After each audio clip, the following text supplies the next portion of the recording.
A partir de aquí, el peleador ya está preparado para el combate, poscombate y las siguientes semanas. Te pregunta, no he encontrado información de esto en ningún sitio. No hay porque nadie se preocupa de eso. Gente que a lo mejor renuncia de juntarse con sus familiares los fines de semana en comidas familiares, de salir de casa. En el peor de los casos perdiste. Dices, hostia, es que he hecho todo este curro y encima he perdido. Porque nadie te asegura que después de todo este sufrimiento tú luego llegues y le ganes a tu rival. ¿Cómo pasamos de estar en la tienda o pasando consulta ahí en el garaje a estar preparando peleadores de la UFC? Ostras, pues Dani, he estado pensando que hasta ahora los recortes de peso se hacían de esta manera, ¿no? Pero yo he estado leyendo que los mexicanos, que tienen mucha experiencia en boxeo, lo hacen de esta manera. ¿Por qué no probamos a hacerlo? ¿Tú firmas esas condiciones con los peleadores o no? Yo trabajo, o a partir de ahora yo trabajo contigo si tú te mantienes entre esto y esto. No me pidas luego que yo te venga a solucionar ninguna papeleta. Yo a día de hoy decido mucho con quién trabajo. De hecho, cuando a lo mejor me llama una persona con 2 semanas y aunque yo sé que en unas circunstancias concretas se podría llegar a dar el corte de peso, yo no me caso con nadie a día de hoy ya.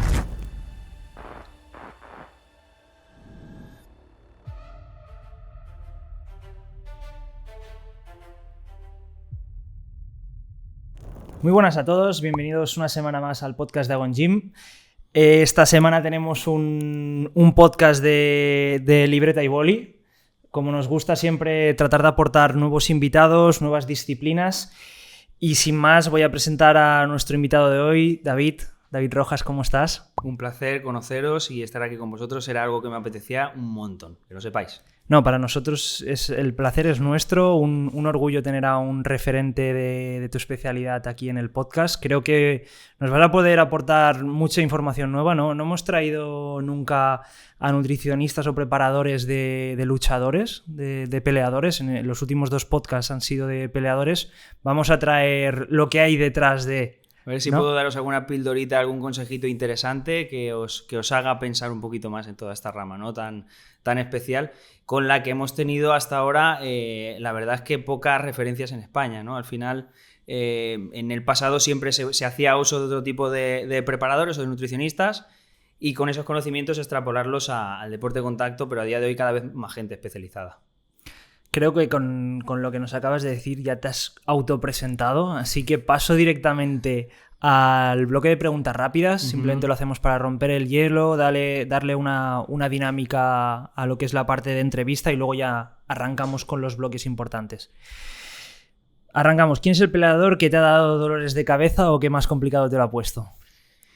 Hostia, esa es buena para soltármela así en frío. Vale, el peleador que más dolores de cabeza me haya dado. ¿Sabes qué pasa? Que realmente no podría decirte un nombre concreto porque al final con la gente que yo llevo trabajando desde hace años, más o menos he tenido la suerte hasta ahora que no me han metido en ningún marrón gordo, aunque alguna vez sí que he tenido alguno. Como por ejemplo me pasó cuando empecé a trabajar con Joel, que el primer corte de peso que hice con él, no es que me dé quebraderos de cabeza, realmente no sería una respuesta a tu pregunta, pero sí que fue el que a lo mejor me pilló más de imprevisto cuando tuvo aquella pelea contra Arman Sarukian y me avisaron con 7 días, literalmente. Estaba en Las Vegas con Wasabi y por mediación de Enrique pues se pusieron en contacto conmigo para ver si les podía echar un cable los últimos días para conseguir dar el peso, ¿no? Entonces fue, a lo mejor esa semana no dormí mucho por eso, ¿no? Por el hecho de que de repente me encuentro yo en ese marrón con todo el peso que conlleva, ¿no? Porque al final, para bien o para mal, si con 7 días tú estás trabajando, pero luego el atleta por lo que sea no da el peso, hablando feo, la mierda te salpica a ti, ¿no? En este caso hubiese yo tenido que asumir parte de la responsabilidad de por qué no ha dado el peso si se supone que eres tan bueno, entre comillas, ¿no? Pero se dio bien. Entonces podríamos decir que contesta a la siguiente pregunta, que era ¿cuál ha sido el mayor reto que has tenido que superar en una preparación de pelea, ¿no? Posiblemente sería ese, ¿vale? Sí que tengo datos concretos, no quiero decir tampoco nombres, pero sí que en algún momento de mi carrera, sobre todo en mis inicios, cuando yo era mucho más ignorante, ¿no? O no tenía el bagaje o la experiencia que tengo a día de hoy, pues yo me apuntaba un bombardeo. A lo mejor me llamaba un tío con 3 semanas o con 2 semanas de antelación, estando en un peso muy elevado, y yo sin tener claro muy bien el funcionamiento todavía del cuerpo, cómo trabaja el organismo, pensar en números, ¿no? sobre el papel, que no había ningún problema, y luego conforme van avanzando las semanas y ves que el peso no llega y que no baja y se atasca, ahí es cuando se te cierra el ojete un poco y empiezas a pensar que igual has metido la pata y que no va a dar el peso. Pero gracias a Dios hasta ahora se ha dado.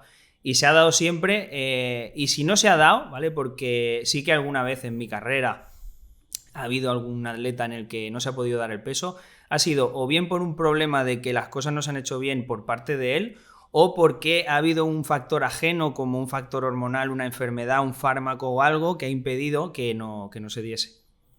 Vamos con la siguiente, que va un poco por donde ibas. ¿Te ha tocado lidiar con alguien, con algún profesional, incluso atleta muy bien posicionado, que no cumpla con lo que tú indicas? Todos cumplen, pero porque en el fondo ellos saben que o me hacen caso o no va a haber manera de llegar al peso, ¿no? Y os puedo decir por experiencia propia que con la mayoría de atletas que trabajo jamás en la vida van a tener miedo de enfrentarse a quien sea, ¿no? Ni incluso aunque le pusieran delante a la montaña de Juego de Tronos con un mandoble, tendrían miedo. A ellos lo que más miedo les da y lo que más ansiedad les genera es no dar el peso, ¿vale? Porque no dar el peso implica que puedes perder tu bolsa. Sabemos que en el deporte de combate hoy en día, a no ser que estés en una liga muy importante, es difícil ganarse la vida, sobre todo en España. Entonces yo tener que poner en riesgo mi bolsa y ese dinerito que me va a costar tanto de ganar por llegar y no dar el peso, aparte la falta de profesionalidad que da mi rival, ¿no? Hay gente que eso no lo toma en cuenta, pero para mí es una falta de responsabilidad. Porque tu rival ha estado haciendo un sufrimiento durante las semanas previas para conseguir dar ese peso y que tú llegues y no lo des y te quedes 1 kilo por encima, es una falta de respeto, ¿vale? Porque tu rival puede decir, bueno, cabrón, si tú sabes que al final no le ibas a dar, habérmelo dicho, hubiésemos pactado 1 kilo por encima y yo me quito tener que hacer el marrón de las 6 últimas horas recorte de peso sauna que he estado friéndome los huevos en una bañera, siendo que me podía haber aliviado ese sufrimiento, ¿no? Entonces, que tú ahora renuncies a un 20% de tu bolsa no me vale, la verdad es que no me vale, entonces es una putada.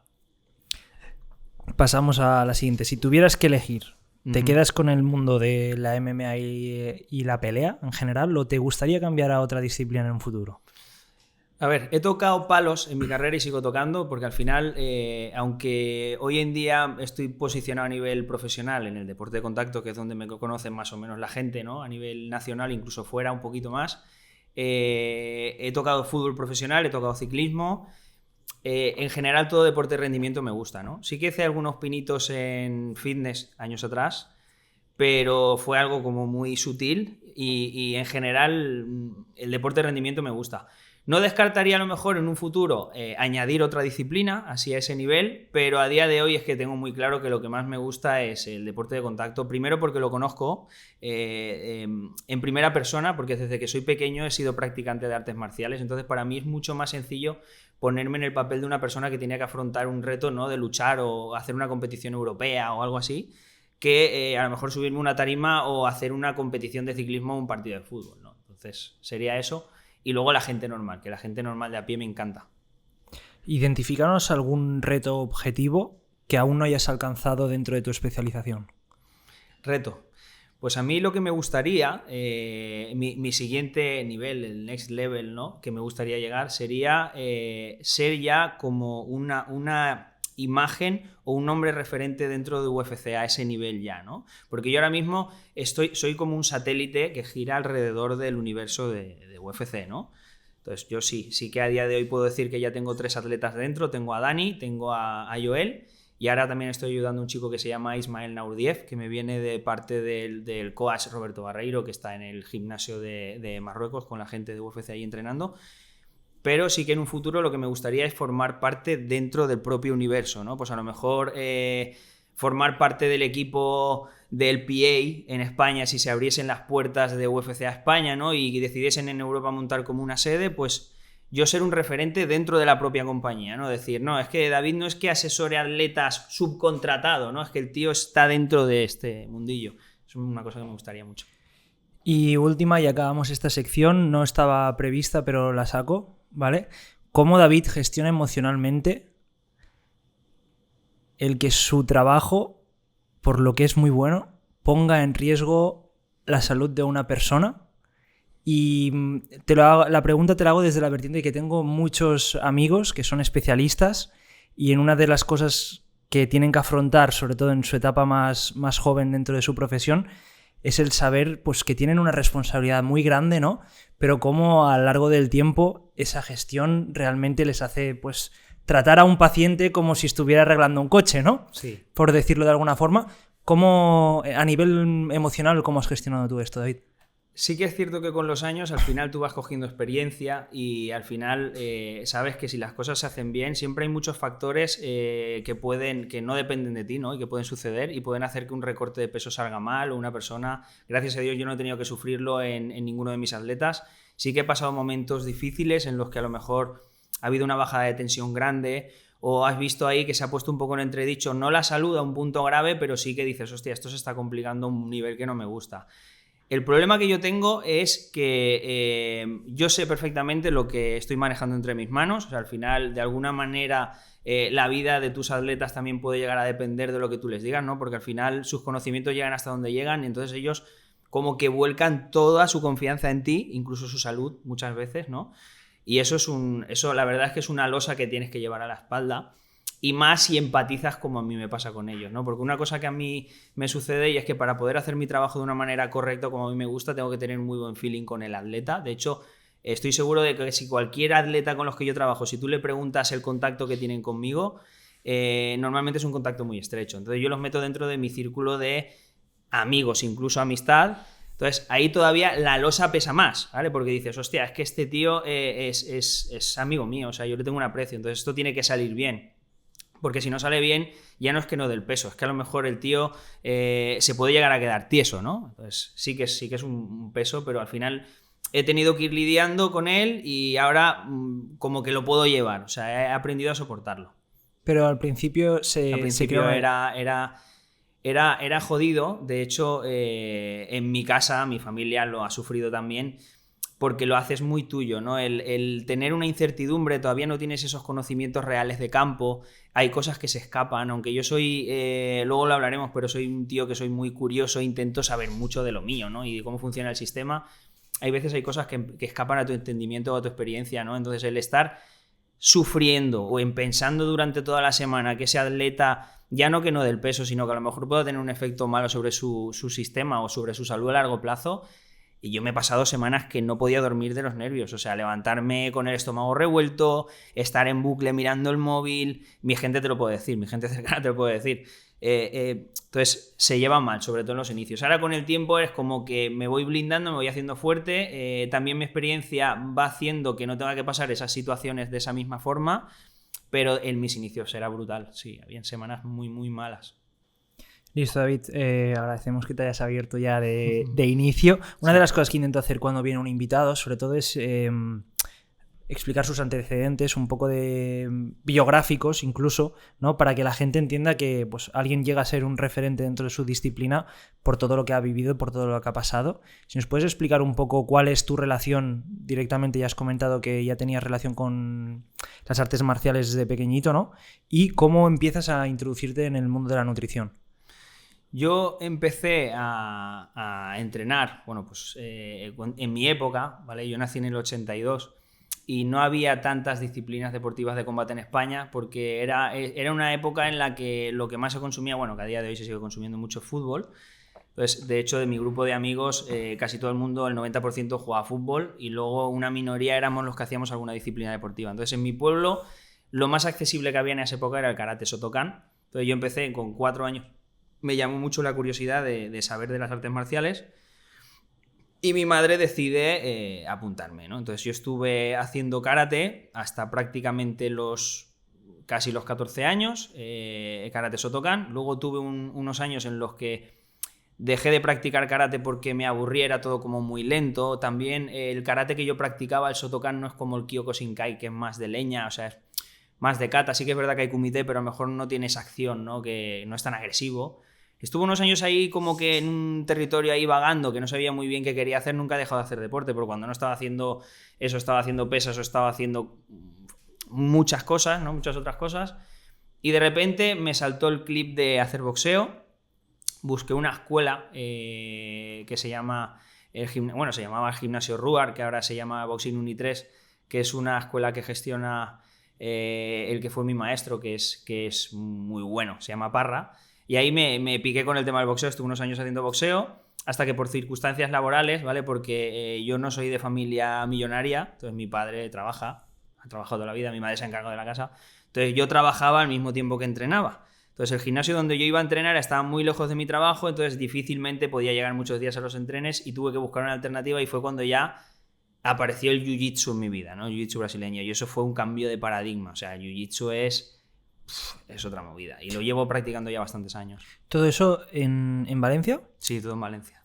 Hay cultura de pelea en Valencia, igual que la hay mucho, la hay de culturismo, ¿no? De fitness.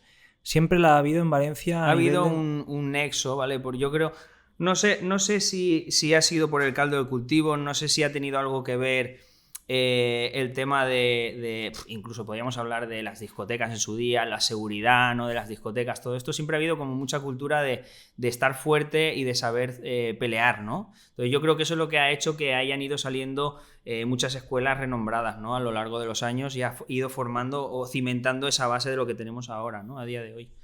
Creo que es eso. Y hemos comentado en cuanto al deporte, en cuanto a lo que es conocimientos de nutrición, ¿en qué momento das tus primeros pasos? A mí la nutrición empezó a despertarme la curiosidad por un tema estético, no por un tema de rendimiento, ¿vale? Yo siempre he sido una persona muy delgada, extremadamente delgada, y sigo siendo delgado, aunque me mantenga bastante bien con la edad que tengo. Pero yo siempre me ha dado mucha curiosidad el saber por qué mi cuerpo a lo mejor no respondía a nivel muscular como el de mis amigos, ¿no? Yo tenía mis amigos míos que a lo mejor no tenían mejor rendimiento que yo entrenando, pero estaban muscularmente mucho más fuertes, ¿no? Entonces yo empecé a investigar y a ver qué pasa. Empecé a buscar asesoría en Valencia ahí en esa época. Bueno, pues tampoco había los conocimientos que hay ahora, entonces te enviaban a una tienda de nutrición deportiva donde te salía un tío súper fuerte, claro, y el tío te salía con 2 o 3 botes y te decía tómate esto, tómate aquello, y un mass gainer de estos que parecían una bolsa de pienso de perro con 10.000 calorías por batido. Entonces tú te pensabas que con eso ibas a ponerte como el tío que estaba en la tienda, que luego con los años ibas cayendo en la cuenta que no solo era eso lo que se tomaba y habían otras muchas cosas detrás, ¿no? Entonces eso despertó la curiosidad en mí. Como después de pasar por 2 preparadores o 3 tampoco vi que me solucionaran las cosas y vi que la manera que ellos tenían de trabajar no me parecía algo muy especial, empecé a plantearme que quizás yo podía hacerlo no mejor que ellos, pero que igual podía intentar investigar o formarme para poder ayudarme a mí mismo, ¿no? Entonces eso es lo que fue despertar en mí el estudio, el empezar a leer libros sobre nutrición humana, fisiología del deporte, todo de manera autodidacta. Luego ya empecé a formarme en estudios más superiores, empecé a estudiar nutrición deportiva, porque nutrición deportiva como tal no hay carrera. O sea, de hecho yo no tengo carrera, lo digo abiertamente que no tengo carrera en nutrición humana. Empecé a estudiar nutrición deportiva, la nutrición deportiva me llevó al entrenamiento, del entrenamiento empecé a estudiar también el funcionamiento del organismo, leyendo mucho sobre endocrinología, porque hay un nexo, ¿no? O sea, el comportamiento de las hormonas y la capacidad que tiene mi cuerpo de sintetizar ciertos nutrientes, o cómo cargo, cómo descargo, cómo responde el cuerpo a la hora de un corte de peso, que eso lo hablaremos luego también. Entonces, todo eso en conjunto, ese caldito de cultivo es lo que ha hecho que yo con los años me haya ido formando y haya ido cimentando las bases de información que yo tengo. Pero soy muy inconformista, que es lo que me ha pasado desde pequeño. Si hablas con mi madre o con mi padre, nunca me ha servido que alguien me diga que esto se hace así porque se hace así. O sea, yo necesito investigar mucho más allá y llegar más allá.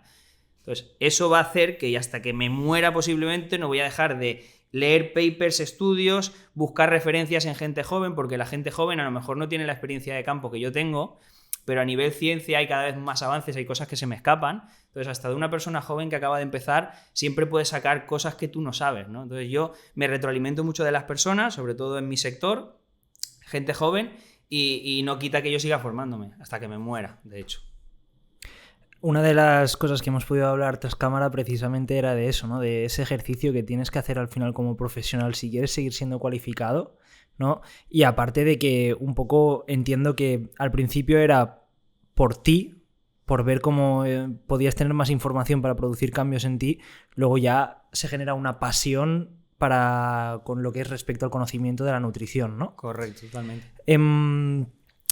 Quiero entrar ya un poquito a cuando tú ya empiezas a preparar a otras personas, ¿vale? Venimos de unos conocimientos de simplemente para querer autogestionarse. ¿Cómo pasas ya a abrir el campo de voy a llevar a gente?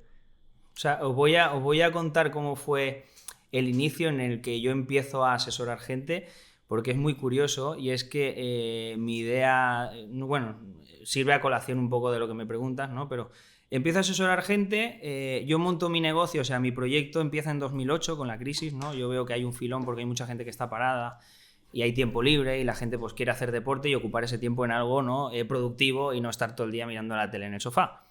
Entonces yo vi en ese punto que había la posibilidad de abrirme un camino en este mundo y decido montar mi propio estudio, mi propio sitio donde atender a la gente.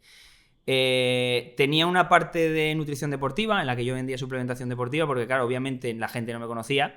Entonces, que alguien viniese porque sí, por amor al arte, a una tienda perdida en un pueblo a 20 kilómetros de Valencia que no conoce ni Cristo, era complicado. Y encima no tenía las redes sociales como hay ahora para poder dar visibilidad a mis conocimientos, ¿no? Entonces, empiezo a preparar gente regalándoles mi asesoramiento por X cantidad de compra en suplementación deportiva. Y fue así, ¿vale? Porque yo ya os digo que yo empecé en números rojos, invertí todo lo que tenía que cobré del paro de la empresa en la que yo trabajaba que cerró, paro íntegro, lo metí todo ahí, saqué los coches del garaje de mi casa, mi garaje se convirtió en mi consulta y sigue siéndolo a día de hoy, porque así no me tengo que gastar pasta en otro sitio y de momento me va bien. Y empecé a regalar mi asesoramiento por X cantidad de compra. Era una manera de incentivar que la gente me comprara suplementación, porque al final necesitaba ganar dinero para pagar facturas. Y también era una manera de dar la posibilidad que la gente viese cómo yo trabajaba, ¿no? Entonces, en el momento yo empiezo a asesorar gente, el boca a boca es el que fue haciendo poco a poco que yo pudiese empezar a pedir honorarios por mis servicios. Y ahí poco a poco fue la cosa siguiendo hasta donde me encuentro a día de hoy. Mira, si hace años, ¿eh? Pero yo regalaba mi trabajo, literalmente. Pero habrá mucha gente que se siente identificada. Sí, es verdad que las cosas en 15, 20 años han cambiado una barbaridad, en el sentido de que, bueno, lo que has dicho tú antes de la tienda, ¿no? De cómprate unas prótesis y te hacemos aquí un estudio pues de 60 peso, pavos de tal. compra, te hago un estudio de peso con una báscula de impedancia que tengo, que madre mía, menuda báscula tenía en esa época, pero bueno, para hacer mis cálculos me servía y hasta el día de hoy ahí empecé. En ese momento, perdona que vaya cambiando de temáticas, pero en ese momento ¿planteabas que el proyecto sería tan a long term o que te llevaría un tiempecillo? Yo quería. ¿Eras consciente, pero de ello? Yo era consciente de que yo quería un cambio en mi vida, o sea, yo quería conseguir mi proyecto a toda costa. No sabía hasta qué punto iba a ser trascendente luego con los años, o hasta qué punto podría llegar a profesionalizarme, sobre todo de la manera que estoy ahora en el sector de las MMA profesional o del deporte de contacto en general, pero sí que tenía claro que iba a luchar todo lo que pudiese para conseguir mi objetivo. Y tuve que pelear mucho los primeros años, como te he dicho, pero poco a poco la gente, yo creo que cuando tú tienes pasión por algo, tú eso se lo compartes, lo haces ver a la persona, ¿no? Cuando tú interactúas, yo trabajo a día de hoy con gente normal que viene a consulta por problemas clínicos o por enfermedades, como tengo deportistas de élite. Entonces, me gusta mucho interactuar con ellos, hablar, darles información. Yo creo que al final eso la persona lo percibe, ¿no? Si está receptiva, es decir, hostia, que este tío se nota que lo que está haciendo no lo hace por obligación. O sea, el tío es que le gusta, le encanta esto, ¿no? Y puedo estar horas y horas hablando de mi curro, que a veces que me tienen que cortar el rollo porque si no, no pasaría las consultas, ¿no? Pero yo creo que en esencia es eso, ¿no? Lo que te digo. ¿Cómo pasamos de estar en la tienda o pasando consulta ahí en el garaje a estar preparando peleadores de la UFC? De la UFC. Pues eso fue curioso, ¿vale? Porque aunque yo empecé a preparar a todo tipo de personas, lo que no tenía de inicio, cuando yo hacía eso, cuando yo regalaba ese asesoramiento gratuito, casi todo estaba más enfocado pues a lo mejor a rendimiento deportivo de personas amateur, algo estético, pues un chaval que está entrenando y quiere ver un cambio estético, y deporte de contacto, pero sobre todo amateur o gente que estaba empezando y no sabía muy bien cómo gestionar, ya no los cortes de peso, porque en esa época en mis inicios no es algo que me entrase de golpe, pero sí que cómo rendir mejor durante las competiciones o recuperarse mejor de los entrenamientos, ¿no? Fue un poco como por dónde entró la cosa, ¿no? Entonces, en el momento llega Dani Várez, es cuando hay un punto de inflexión. O sea, yo ya había estado trabajando con algún luchador sin hacer algún corte de peso especializado, todos eran amateurs, no tuve ningún profesional, de hecho ni tan siquiera Dani Várez era profesional en esa época. Yo tenía amistad, sobre todo mi cuñado, tenía amistad con su hermano el mediano, con Román, y con otro chico que se llama Quique. Y bueno, pues él ya apuntaba maneras y me lo trajeron un día a la consulta, literalmente. Y me lo cogieron así, me lo trajeron a la consulta y me dijeron: David, mira, este es mi hermano Dani. Ahora mismo no es muy conocido, Pero el tío tiene un talento en esto acojonante. Dice, y de aquí a unos años este tío va a llegar a la UFC. Y yo cuando lo vi digo, claro, yo lo vi y no tenía ni pelos en la barba. Y digo, este va a llegar a la UFC. Digo, bueno, digo, a ver, ¿de qué manera lo podrías ayudar tú? Y digo, a ver, yo no tengo ni un puto duro. O sea, yo sinceramente le puedo dar algo de suplementación deportiva para recuperarse después de los entrenos. Y lo que más le voy a poder prestar es mi ayuda a nivel profesional, llevándole la nutrición durante su carrera. Y eso ha sido mi regalo para él siempre. O sea, de hecho, hasta el día de hoy sigue siendo igual. Pero, ¿quién me iba a decir que con el tiempo iba a ser el que me iba a acabar trayendo a toda la gente, ¿no? O me iba a ser como esa chispa que encendió esa hoguera, ¿no? Que me ha ido atrayendo a toda la gente que me ha venido luego buena detrás, ¿no? Entonces fue él el factor gatillo. Con él empezó todo, ¿no? Ese fue el paciente cero, ¿no? Como estos de los virus. Pero sí que es verdad que cuando hablo con profesionales, con muchos de los invitados, muchas veces no estabas buscando, tú no tenías ni idea, el hermano lo tenía muy claro, pero tú no tenías ni idea si Dani te podría traer promoción a medio plazo, ¿no? Pero lo haces por pasión y por seguir descubriendo hasta dónde puedo llegar. Y porque era una manera de poder poner en práctica, si no llega a ser por esa situación concreta, quizás no alguien con el nivel que ya tenía Dani en esa época, a lo mejor se hubiese dejado llevar por mí. Entonces yo digo, hostia, se me ha presentado esta posibilidad, la única inversión que tengo que hacer yo es inversión de tiempo, no tengo que hacer inversión económica realmente, porque al final asesorarlo es mi tiempo a cambio de yo entender y probar cosas. Entonces, ¿qué pasa? Que yo empecé de manera paralela todo lo que yo iba estudiando y probando, porque en España no había mucha información sobre el tema de los recortes de peso, la nutrición adaptada al deporte de combate. En España se tiraba a mano de los culturistas, que eran los que ayudaban a hacer los recortes de peso, incluso muchas veces era el propio entrenador el que les asesoraba para poder cortar peso sudando o quitándose la comida 2 semanas antes o haciendo barbaridades de esas, porque no se sabía mucho, no se tenía el conocimiento científico que hay hoy en día, ¿no? Entonces yo vi esa posibilidad, como vi en el 2008 abrir mi consulta, me llega como esa segunda, ¡pum! Y digo, hostia, es que a lo mejor centrarme un poco en ayudarle a él me va a permitir probar cosas. Ostras, pues Dani, he estado pensando que hasta ahora los recortes de peso se hacían de esta manera, ¿no? Pero yo he estado leyendo que los mexicanos, que tienen mucha experiencia en boxeo, lo hacen de esta manera. ¿Por qué no probamos a hacerlo? Lo que tú me digas. ¿Puedes explicarlo? Pues vamos a probarlo. ¿Entrar más en detalle de eso? Entonces, ¿qué pasa? Que yo veía que en España la gente, por ejemplo, cortaba las calorías de manera muy drástica muchas semanas antes de la competición para que no les pillase el toro, ¿no? Entonces, muchas semanas antes, pues, ya empezaban a hacer deshidrataciones parciales metiéndose en sauna, por ejemplo, para de alguna manera ver esa recompensa momentánea, ¿no? De subirme a la báscula y ver que el peso había bajado, cuando la realidad es que luego llego a casa y me bebo 2 litros de agua y esos 2 kilos los vuelvo a recuperar. O sea que tampoco tiene demasiado sentido, ¿no? Estar haciendo esas saunas o bañeras previas. Bueno, bañeras no, pero saunas sí, en muchos de los casos, ¿no? Entonces yo vi que los mexicanos lo hacían de otra manera.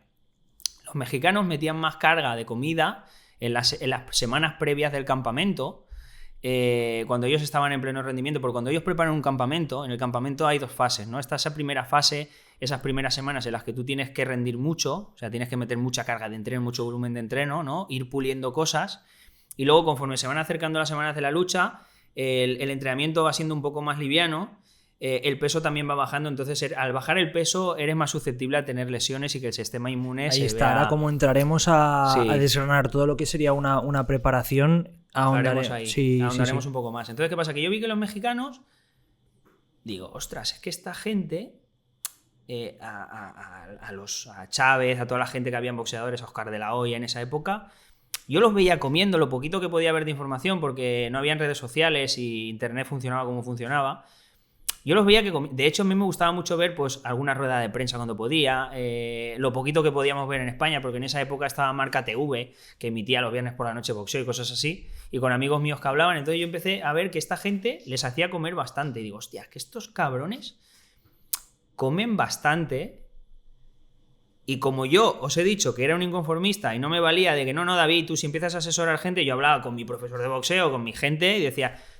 David, los hidratos de carbono 2 semanas antes se los tienes que empezar a quitar ya, luego la semana de antes 2 días o 3 si hace falta que no beban o no coman, pues así llegarán al peso y ya si queda algo, ya luego lo que quede en la bañera. Y yo digo, hostia, que es una cabronada desde un punto de vista de rendimiento, un atleta, llevarlo a ese extremo, ¿no? Y aparte es que, aunque consiga dar el peso, ¿en qué condiciones va a estar luego el día de la lucha, ¿no? Si este tío tendría que salir hecho un bicho, ¿no? Y se va a presentar después de la pelea como si viniese de after, ¿no? Va a venir literalmente hecho una mierda y se va a tener que medir con un tío que a lo mejor ha hecho las cosas mejor que él y no es mejor, pero solo por el hecho de haber hecho las cosas mejor en el recorte de pesos posiblemente le va a pegar, ¿no? Entonces los mexicanos son los que me dieron esa idea, ¿no?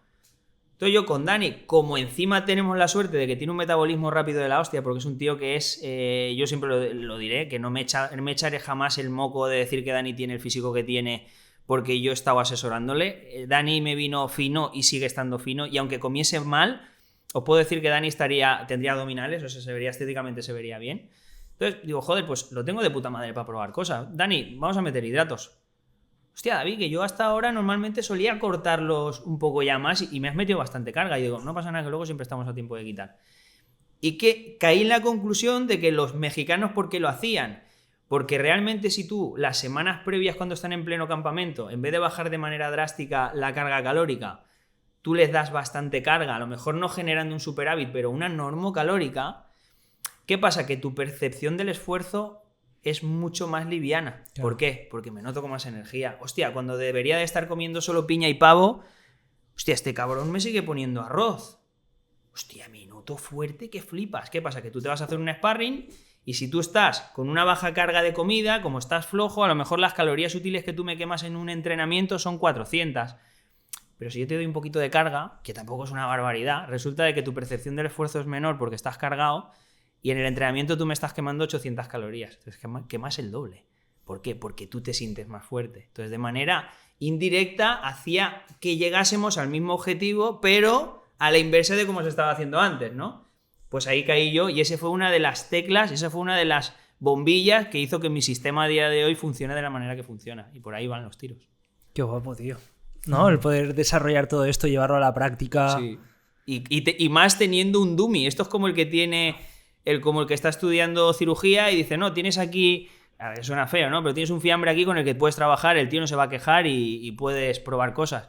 Pues en su día fue Dani el que me ayudó con todo esto y pude probar con él. Que luego con el tiempo también te vas dando hostias porque te das cuenta de que luego todo el mundo, cuando ya empezó a hacerme publicidad de manera indirecta a Dani, no tienen ese metabolismo fantástico. Yeah. Entonces a veces metía la gamba porque digo, nah, tú come arroz. Y digo, hostia, que este cabrón...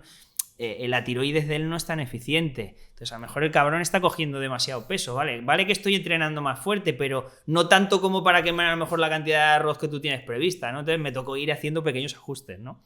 ¿Le tocó pillar alguna vez dentro de ese prueba y error a Dani alguna... No, o sea, o... sí que tener que a lo mejor apretar el ojete en alguna competición un poco más de la cuenta porque a lo mejor iba bastante arriba de peso. Aunque Dani, aunque haya comido bastante, yo creo que el momento de su vida en el que profesionalmente más ha pesado ha sido ahora para esta última lucha que hicimos en París para el UFC. Pero en general, ¿qué pasa? Que era fácil luego llevarlo al sitio, ¿no? Entonces yo estaba tranquilo porque sabía que aunque tuviese a Dani comiendo cantidades ingentes de arroz hasta la semana previa, que es la de la Fight Week, que luego hablaremos de eso, en el peor de los casos simplemente solo cortando los hidratos de carbono y tocando 2 tonterías, con eso iba al sitio, ¿no? Cambia mucho cuando ya el atleta ya madura, tiene más masa muscular, más envergadura y tal. Entonces, lógicamente son más kilos a perder, entonces tampoco puedes dejar tanto para última hora, ¿no? Pero... Vamos allá, David. Yo cerraría este bloque de introducción, ¿vale? Al final, bueno, tienes la consideración ahora mismo de ser uno de los referentes, uno de los mejores nutricionistas en lo que es el mundo de la lucha, y me molaría que nos explicaras de un inicio a fin, te diría incluso a 2 semanas después de una velada, ¿cómo funciona todo el proceso de preparación? A ver, yo siempre separo lo que es la preparación. Una cosa es el corte de peso natural, ¿vale? Porque empezamos en campamento, ¿no? Pues me llama Joel, me llama Dani, me llama quien sea, cualquiera de los que tengo a Antonio Campoy, tengo Wasabi, los que me conocéis sabéis con quién trabajo, que tengo mucha gente conocida. David, 6 semanas. 6 semanas el UFC en Florida, en Tampa, como por ejemplo tiene ahora Joel, ¿no? Que vamos allí.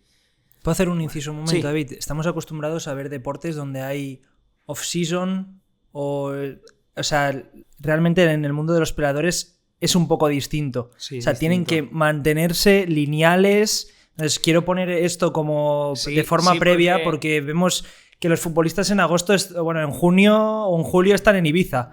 Nos entendemos, ¿no? O que en otras disciplinas hay picos. Exacto. En el tema de los luchadores, mira, si tuviésemos que extrapolarlo al tema del fitness o el culturismo, yo creo que un luchador sería más como no un culturista profesional, sino como un atleta de imagen, como puede ser Sergi Constance, por decirte un referente o algo así, ¿no?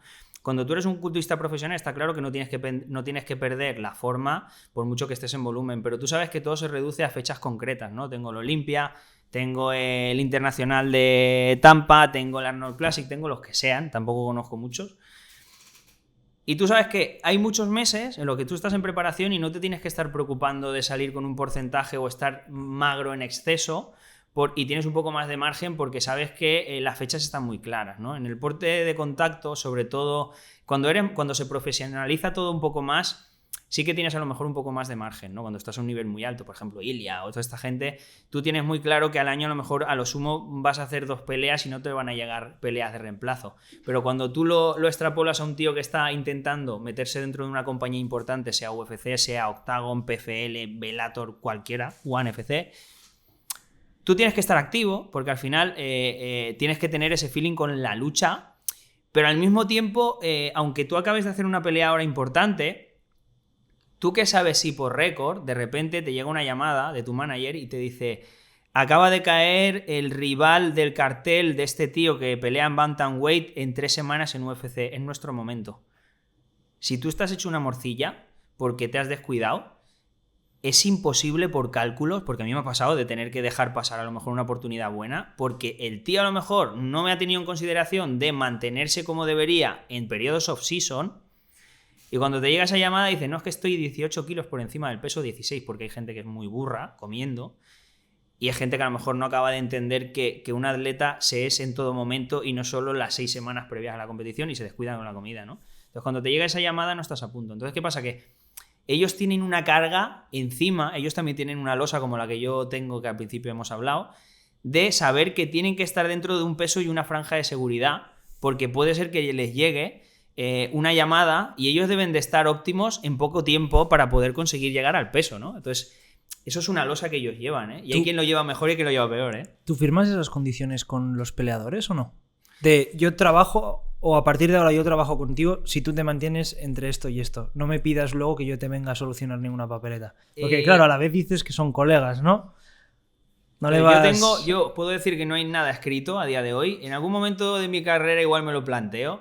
Yo tengo un pacto entre caballeros con ellos. Sí que hacía cosas cuando a lo mejor no tenía la experiencia que tengo ahora o el negocio no funcionaba a lo mejor como está funcionando ahora. Y es que por el ansia o por las ganas de poder trabajar con gente, a veces me metía en marrones que no debería haber cogido, pero a día de hoy no me pasa. De hecho, yo la gente que tengo profesional, sabiendo que hay muchos tipos de profesional, está el profesional que es profesional pero trabaja los fines de semana de portero para poder ganar dinero y mantenerse, porque si no es insostenible solo que con lo que gano en los campeonatos, gente que es profesional pero está en una liga que cuando va la bolsa está bien pero no le da para vivir todo el año, y luego gente que es UFC, que es la Champions League, ¿no? Entonces ellos durante todo el año tienen de alguna manera con los que yo trabajo un contacto conmigo. Hay quien puede pagar mi asesoramiento todos los meses. Y si mi asesoramiento profesional básico son 120 euros, pues hay quien puede o quiere invertir ese dinero. David, mira, yo prefiero todos los meses pagarte a ti, aunque luego me lo tenga que quitar del sueldo de portero los fines de semana, porque yo lo que quiero es saber en todo momento si tengo dudas, si este fin de semana tengo un compromiso o tengo la boda de mi hermana. Aunque no tengo una fecha, me aconsejas comer, ¿no? Entonces ese contacto estrecho de alguna manera da que ellos tengan un compromiso conmigo, ¿no? Y que se mantengan todo el año en un estatus. Pero también hay gente que es amateur y económicamente están mal, y hay muchos meses en los que a lo mejor no me pueden contratar y no les queda otra que contratarme solo en las semanas clave previas cuando hay un evento, ¿no? Entonces yo a día de hoy decido mucho con quién trabajo. De hecho, cuando a lo mejor me llama una persona con 2 semanas, y aunque yo sé que en unas circunstancias concretas se podría llegar a dar el corte de peso, yo no me caso con nadie, a día de hoy ya no. Tiene que ser una oportunidad que me llegue a lo mejor un reemplazo una cosa muy, muy especial y que yo vea que económicamente me va a salir rentable para meterme en un fregado de esos a día de hoy, ya puedo permitirme el lujo, que creo que me lo merezco después de estar 15 años trabajando como un cabrón, de decidir con quién trabajo. O sea, si yo sé sobre el papel y sobre las circunstancias muy concretas que tú me estás diciendo, en el estado del que partes y las semanas que tenemos y no lo veo claro, yo no lo voy a hacer. Pero es que es más, o sea, aunque tú encuentres algún chaval joven o alguien que por el ansia que yo tenía te diga que se puede, piénsatelo, porque es que ya no que te esté jugando la profesionalidad del peso, no, es que a lo mejor la palmas o a lo mejor te da una bajada de tensión y te tiene que llevar al hospital, ¿vale? Entonces piénsatelo. Y muchas veces lo bueno que tengo es que como ya cada vez tengo más peso en todas las escuelas del país y fuera del país, incluso ya en algunas también, normalmente en cuanto ellos, yo digo, eso díselo a tu entrenador. Entonces cuando el atleta le dice a su entrenador, mira, David me ha dicho que no es plausible. Fuera. No, ellos me han dicho, si David te ha dicho que no se puede, no se puede. O sea, vamos a hablar con el manager, le decimos que es una putada porque era muy chulo el evento, pero no llegas y no puede ser. A día de hoy se da esa situación. Qué bueno. No, al final es que está en peligro tu salud. Sí, que no es cosa de broma. Al final te estás jugando mucho, ¿no? Entonces al final está claro que para mí como asesor de ellos sería un cargo de conciencia brutal. O sea, si yo tuviese que pasar por una mala experiencia como le he pasado a algún especialista en algún momento de su carrera, de algún deportista que ha fallecido, yo no sé cómo podría afrontar ese golpe. De hecho, yo no sé si sería capaz de seguir dedicándome por lo menos a esta rama. Ya no dejar nutrición en general, ¿no? Porque al final es mi trabajo y me encanta. Pero a lo mejor no sería capaz de aguantar un golpe así e incluso dejaría de trabajar en esto a nivel profesional. Vamos allá, David. Calendario en mano. Te llaman, quedan X semanas. ¿Cómo funciona realmente todo ese proceso? 6-8 semanas, más o menos, que es lo que me suelen avisar. Estamos hablando ya de fechas concretas, por ejemplo, calendario de UFC, PFL, Bellator, cualquier otra compañía así grande que se precie y que no sea un reemplazo. O sea, yo al final siempre cuento lo mismo, ¿no? Porque ya he tenido entrevistas hablando de este tema, que es mi especialidad, y siempre separo lo que es la fase de bajada de peso natural y lo que es la fase de recorte de peso, ¿no? Entonces, lo que es la bajada de peso natural es algo previo que se hace modificando la carga calórica y que se hace en pro de ir bajando el porcentaje de grasa esas primeras semanas sin perder ese rendimiento, como os he explicado antes, comiendo bien y entrenando bien, y va haciendo que el peso baje. Entonces, por semanas, lo que voy haciendo es, primero, empezamos con una dieta que es un normo calórico, ¿no? Más o menos están consumiendo las calorías totales que ellos están quemando al día con los entrenamientos de esa época, y sobre esa carga, conforme van pasando esas primeras 4 semanas, teniendo en cuenta que son 6, se va haciendo como una bajada progresiva, ¿no? Se van bajando los hidratos de carbono de manera muy sutil, a lo mejor un 10%, un 8%, depende del atleta por semana, y eso va haciendo que el peso natural vaya bajando, que el porcentaje de grasa vaya bajando, un poco como pasa en culturismo, ¿no? Al final, esas calorías que yo te voy quitando y que el cuerpo necesita para completar las que yo estoy gastando, pues él empieza a picar piedra, empieza a generar mecanismos, ¿no? Enciende las mitocondrias para que vayan quemando grasa, ¿no? Va buscándose su propia marcha. Y vamos arrimándonos yo a las semanas clave, que son las 2 previas, no solo la Fight Week, ¿no? Porque también hay un punto de inflexión. La semana antes de la Fight Week es una semana en la que intentas preparar el cuerpo para lo que se acontece luego, ¿no? Entonces, la semana previa, la carga calórica ya baja bastante, los entrenamientos ya suelen ser un poco más ligeros porque el atleta es mucho más susceptible de tener lesiones cuando hablemos de eso, ¿no? Sí. Es decir, el haber estudiado esta técnica que, como tú comentabas, te traes del boxeo mexicano, te permite que el atleta siga consumiendo, ¿no? Porque además va con más energía y también ingiere y consume más calorías, ¿no? Entonces, ¿en qué momento y por qué proceso se genera esa debilidad que nos puede llevar o conllevar lesiones? Claro, por un lado hay que entender que las primeras semanas de campamento, aunque ellos están bien nutridos, tú le generas un estrés al sistema nervioso por la carga de trabajo que se da durante el propio entrenamiento, ¿no? Estamos hablando que es deporte de contacto y sufren mucho a nivel articular, sistema nervioso, los músculos sufren bastante. Eso hace que mi cuerpo se vaya como inflamando y vaya haciendo que incluso el cortisol se eleve, ¿no? Que también hablaremos del cortisol porque de manera indirecta muchas veces afecta incluso a que el peso baje o no baje en el atleta, ¿no? Es la hormona del estrés esta que hablamos hoy en día, que todos estamos estresados. Entonces, el ir bajando esa carga calórica más todo lo que van arrastrando, que va haciendo que su cuerpo está un poco como diciendo, hostia, menuda exigencia, ¿no? Me estás dando. ¿En qué momento vas a parar, ¿no? Entonces, el hecho de aflojar un poco en los entrenamientos la semana previa a la Fight Week precisamente es por eso, para que el atleta pueda descargarse un poco, pero al mismo tiempo teniendo en cuenta de que la carga calórica tiene que estar baja, porque lo que me interesa es ir metiéndome en un peso que me facilite luego la Fight Week llegar a dar el peso sobre la balanza, ¿no? Entonces es esa semana cuando el atleta es susceptible, primera, por toda la carga que lleva a nivel metabólico de las semanas previas en el entrenamiento fuerte, más la propia bajada de calorías, hace que mucha gente pues tenga aftas, que de repente se note como muy agotado, que me estoy resfriando, tengo mocos, me duele la garganta. ¿Por qué? Porque el sistema inmunitario de alguna manera es un reflejo de todo ese estrés que tú le has estado generando, ¿no? Entonces esa semana es una de las semanas en las que yo intento también incorporarles pues suplementación deportiva específica para que las defensas se mantengan en rango. Los propios alimentos que yo selecciono a la hora de hacerles la dieta la semana previa son alimentos que tengan bastante carga de vitaminas y minerales, ¿no? Intentando de alguna manera contrarrestar ese efecto, pero sin renunciar a que el peso siga cayendo, porque si no la semana siguiente no la vamos a ver puta.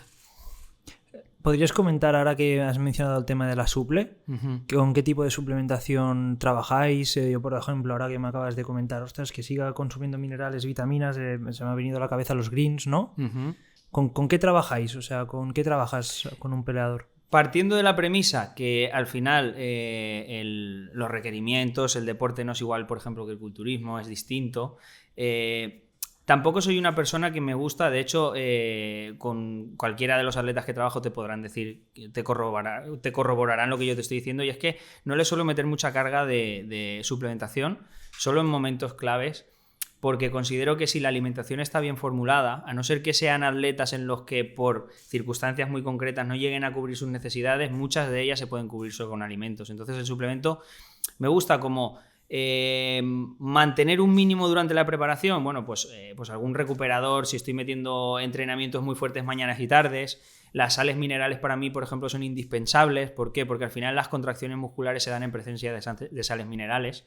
Entonces yo puedo llevar una alimentación muy, muy bien balanceada, pero hay momentos, sobre todo en épocas del año donde hace mucho calor, que si yo no complemento las sales que voy perdiendo por sudoración, ¿qué pasa? Que luego tengo calambres, molestias, y seguramente en el entrenamiento de la tarde no voy a dar un buen rendimiento. Entonces para mí las sales minerales son vitales.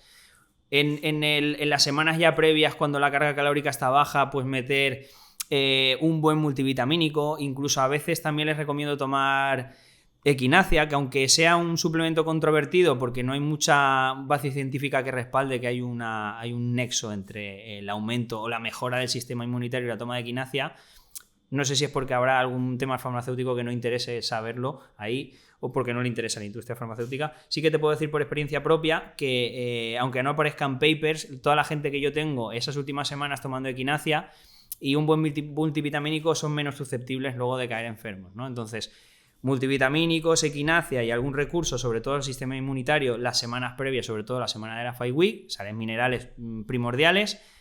Proteína, realmente, si haces 3 comidas principales y en cada una de ellas tú estás consumiendo en total, que por el día tú tienes estipulado, no sería necesaria, pero sí que hay momentos puntuales donde a lo mejor puede ser interesante simplemente por hacer como un cambio de algo sólido por algo rápido, y no doy muchas más cosas, la verdad es que poco más.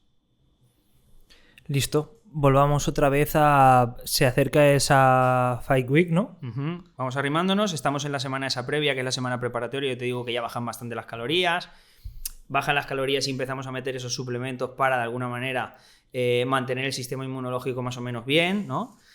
Y ya nos metemos de lleno prácticamente en la Fight Week. Hasta este punto, imaginémonos que la semana de la Fight Week, el pesaje es un viernes, como se suele dar los viernes por la mañana en MMA profesional, y la competición se da, por ejemplo, el sábado tarde-noche, ¿no? Que tenemos, pues eso, unas casi 48 horas para rehidratarnos, ¿no? Bueno, pues hasta el viernes de la semana anterior al pesaje, hasta ahí terminaría la bajada de peso natural, ahí se daría por finalizada. Y a partir de ahí ya empezaría el corte de peso. ¿El corte de peso qué es? El corte de peso es de alguna manera, jugar con el balance hídrico del atleta, con recursos, y jugar a ser un poco alquimista para que esa persona, por pérdida de agua, sea capaz de dar ese peso concreto que se le exige ese día concreto, esa hora, ¿no? Eso, que hay mucha gente que me lo dice, sobre todo los clientes que tengo que no son deportistas profesionales o que no hacen recorte de peso, me dicen: David, ¿cómo puede ser que yo, que quiero quitarme la barriga, me tengas un mes para perder X cantidad de grasa, que es muy poco, y estos cabrones en una semana, literalmente el tío sea capaz de quitarse 10 kilos? Cojones, ¿por qué no me haces a mí ese mismo sistema, ¿no? Para quitarme la barriga rápido y no me tengas 3 meses aquí poco a poco. Porque realmente tú lo que estás haciendo ahí es un cambio de composición corporal y esta gente lo único que está haciendo es engañar a la báscula. Literalmente es un trampantojo, ¿no? Siempre pongo el mismo ejemplo. Es como si tú coges una esponja que está llena de agua y tiene un peso total, y yo a lo largo de esa semana lo que voy haciendo es voy apretándola, y cuando ya estamos en esas 24 horas previas al pesaje, ya mediante mecanismos de sudoración activa y sudoración pasiva. La sudoración activa sería la sudoración que yo genero mediante movimiento, y la pasiva sería la que yo estoy sentado y hay una fuente externa que genera calor y es la que me hace sudar para que yo termorregule, ¿no? Pues ahí es cuando yo acabo de escurrirla, y una vez escurrida, y al día siguiente a las 9 de la mañana yo la dejo encima de la balanza con un peso concreto, y es ahí luego cuando empieza el proceso de rehidratación y recarga para la posterior pelea, ¿no? Entonces, antes de que hablemos de la rehidratación y demás, háblanos de lo que acabamos de comentar, porque hay una parte muy importante que depende de ti a nivel nutri. Es decir, tú ya has visto cuál es el consumo calórico, la ingesta calórica, se produce un déficit, voy haciendo un déficit hasta en esa Fight Week donde yo voy allí a sacarle todo lo que se pueda sacar. Exacto. Pero luego tenemos la parte que no viene de lo que se ingiere, que lo comentabas, sino el tema de las saunas, de las momificaciones esas que vemos. Explica cómo, claro, realmente eso, dentro de la organización o de la gestión, ¿te encargas tú también? Sí. ¿Se encarga el preparador? ¿Quién se encarga? A ver, ahí depende, o sea, siempre todo está tutelado por mí, sea su entrenador, porque yo no me puedo desplazar, a día de hoy tengo mucha gente y también tengo familia, entonces ojalá pudiese, porque a mí esto me apasiona, y yo a cada uno de los recortes de peso de mis atletas, aun siendo amateurs, yo iría y estaría presente porque es que me encanta, o sea, no hace falta ni que me pagues, yo voy. Pero hay veces que no puede ser así porque yo no llego a todo, ¿no? Entonces, cuando yo no puedo estar presente, siempre va bajo mi tutela. Entonces yo les marco a ellos muy bien en el programa cómo se debe de dar eso, ¿no? Entonces yo les marco durante la semana, y ahora os lo explicaré bien, el corte de peso, cómo se va dando la bajada de hidratos, la carga de agua, la manipulación del sodio, y luego cómo se da ese día del corte de peso, ¿no? El día del Weight Cut Day, que sería en este caso. Entonces, les mando como un programa, como un briefing donde viene desglosado cómo deben de hacer ese día, ¿no? Pues por la mañana harás una activación, harás esto, harás lo otro, tal. Los que ya llevan tiempo trabajando conmigo, posiblemente si no hay ningún cambio, ya saben cómo se debe de hacer el protocolo de sauna o bañera, y luego la momia, pues normalmente suelen ser un propio compañero, tu propio entrenador, el que está contigo presente, porque siempre les digo que es vital que haya por lo menos mínimo una persona, pero lo ideal sería que hubiesen 2 o 3 personas contigo. Hay veces que no puedes desplazarte con tanta gente. Hay atletas que lo que hacen es que se llevan a su padre y a su madre o a sus hermanos, porque no te queda otra. Más que nada porque si tú tienes una bajada de tensión, tú necesitas que haya una persona a la que tú apoyarte en su hombro, ¿no? Y que te ayude a recuperarte, ¿vale? Pero se lo marco y todo va tutelado por mí.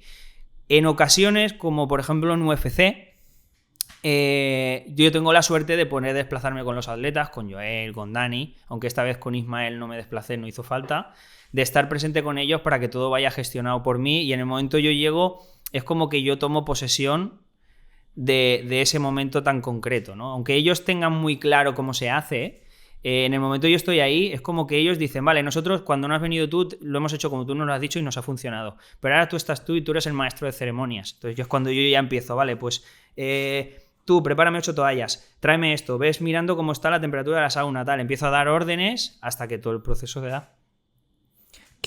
¿Puedes hablar de qué herramientas de este tipo existen? Hemos visto la sauna tradicional de madera, la que tienes en cualquier hotel, cualquier spa.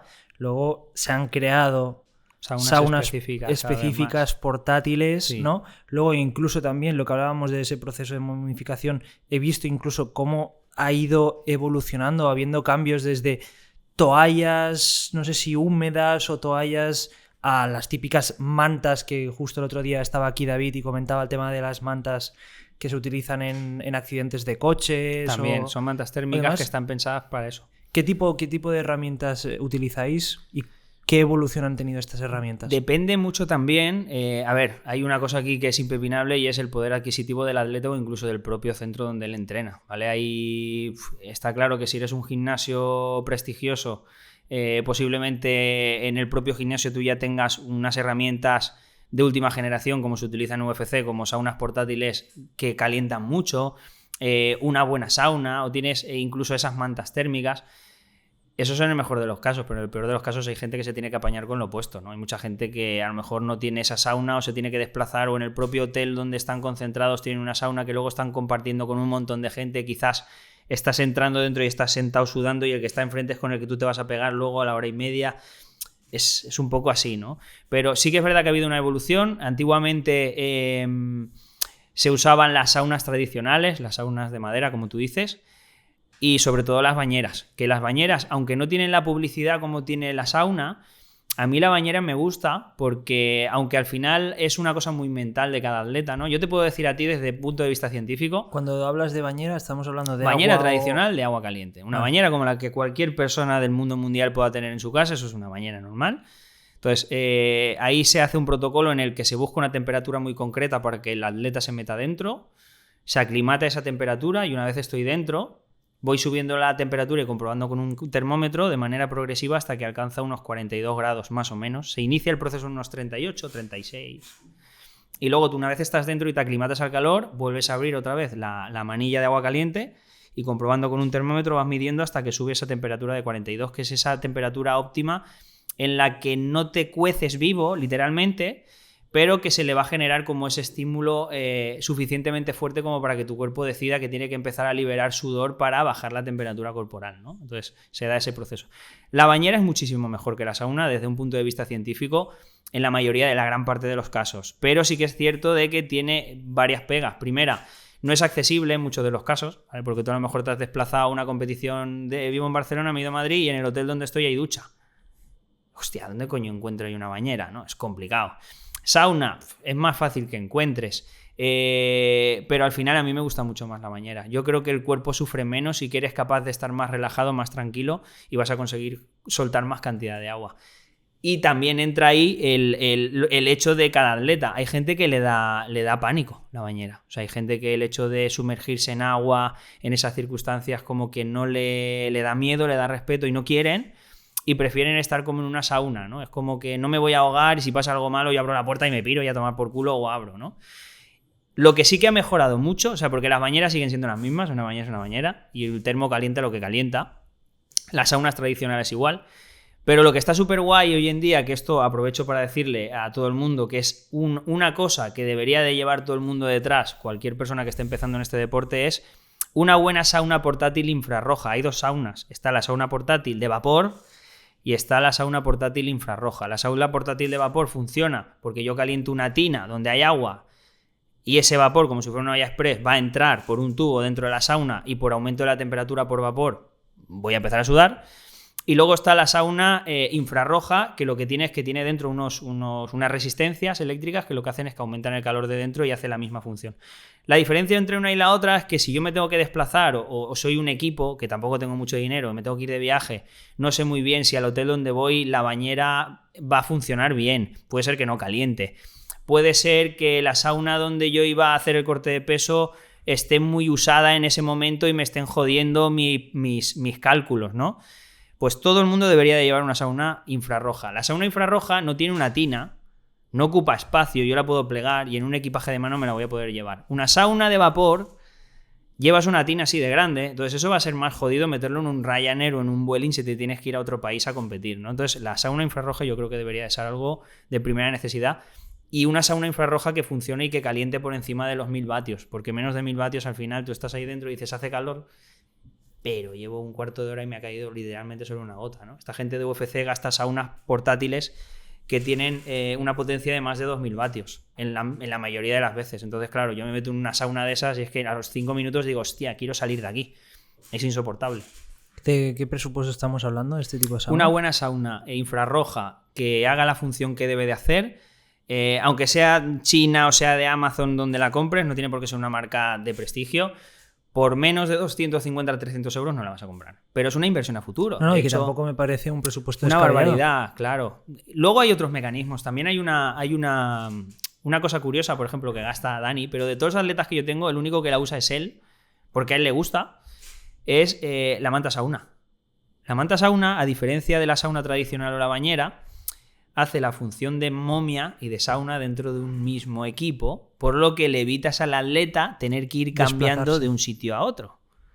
Entonces, está bien porque al final hay una parte en la que hace la función de sauna o bañera, sube mucho la temperatura durante un periodo corto de tiempo para generar el estímulo suficiente para que tú empieces a sudar, y una vez empiezas a sudar, tú lo que haces es que bajas la temperatura y mantienes una temperatura estable, concreta, para que tú sigas sudando, pero sin tener que estar puteado como estás en esa primera fase que hace mucha temperatura, ¿no? Entonces, literalmente lo que haces es que lo vas cocinando, como si fuera la olla a presión. Pues yo le subo 2 puntitos y cuando empieza a hervir le bajo 2 puntitos, ¿no? Pues vas haciendo eso con la manta sauna. Una de las claves que nos has indicado antes era un poco el estudio, ¿no? De cómo lo hacían, de qué técnica utilizaban los mexicanos en el tema del boxeo. Otra de las claves que he podido encontrar preparando el podcast y escuchándote en otras intervenciones es el tema de la vasopresina. Vasopresina es nuestra enemiga.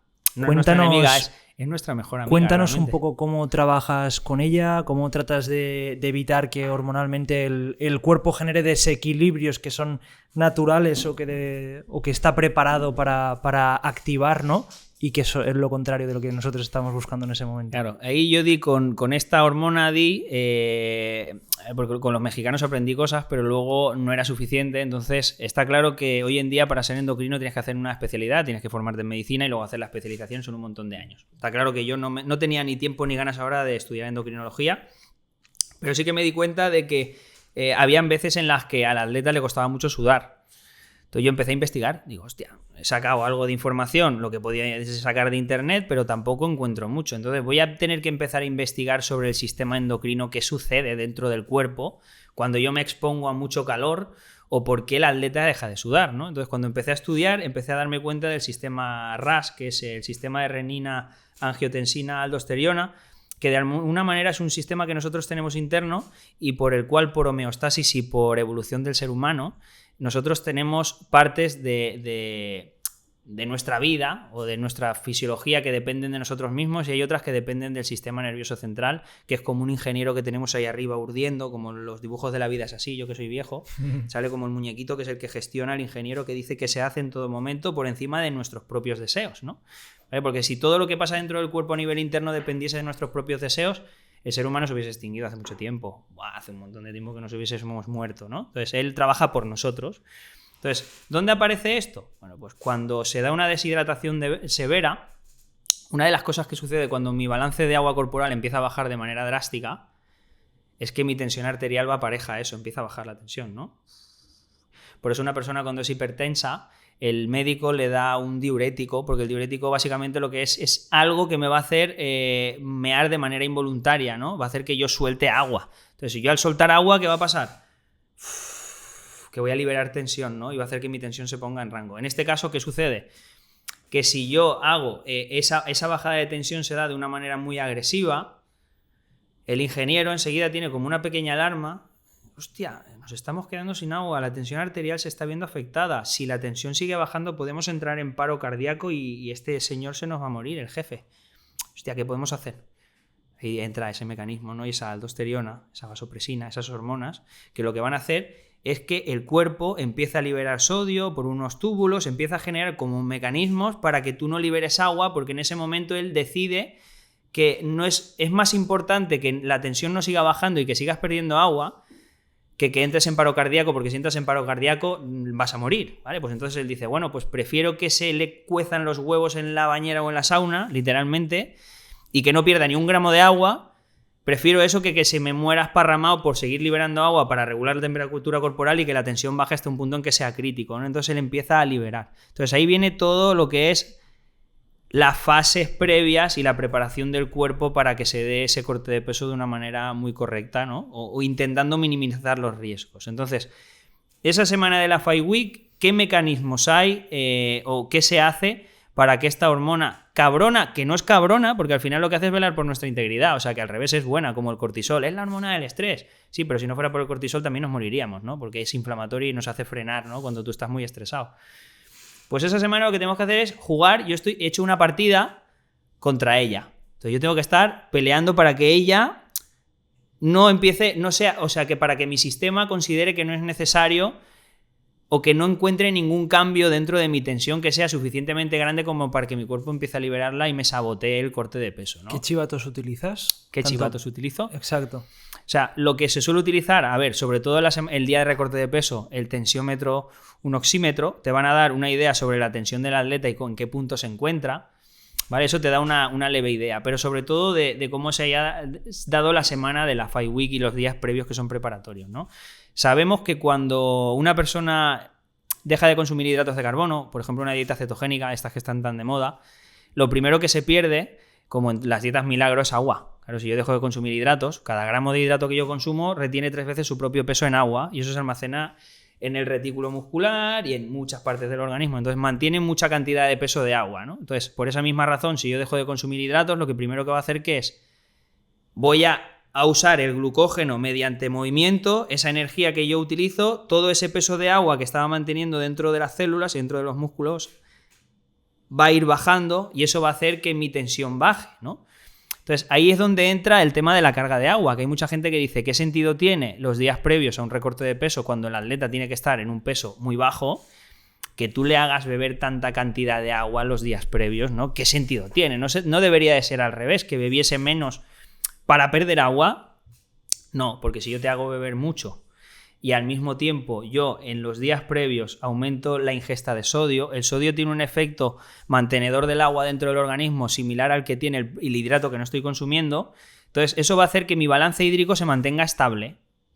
¿Qué pasa? Desde un punto de vista profesional, un atleta que ya sea consagrado, un veterano que está acostumbrado a estar mucho más bajo de peso muchos días antes de recorte, eso acojona un montón, porque te dices, hostia, David, tío, que estoy a 4 días, nano, y el peso sigue a 5 kilos, tío. Está todo bien, ¿no? Sí, está todo bien, tú hazme caso. ¿Te estás bebiendo el agua que yo te marco? Sí. ¿Estás tomando el sodio? Sí.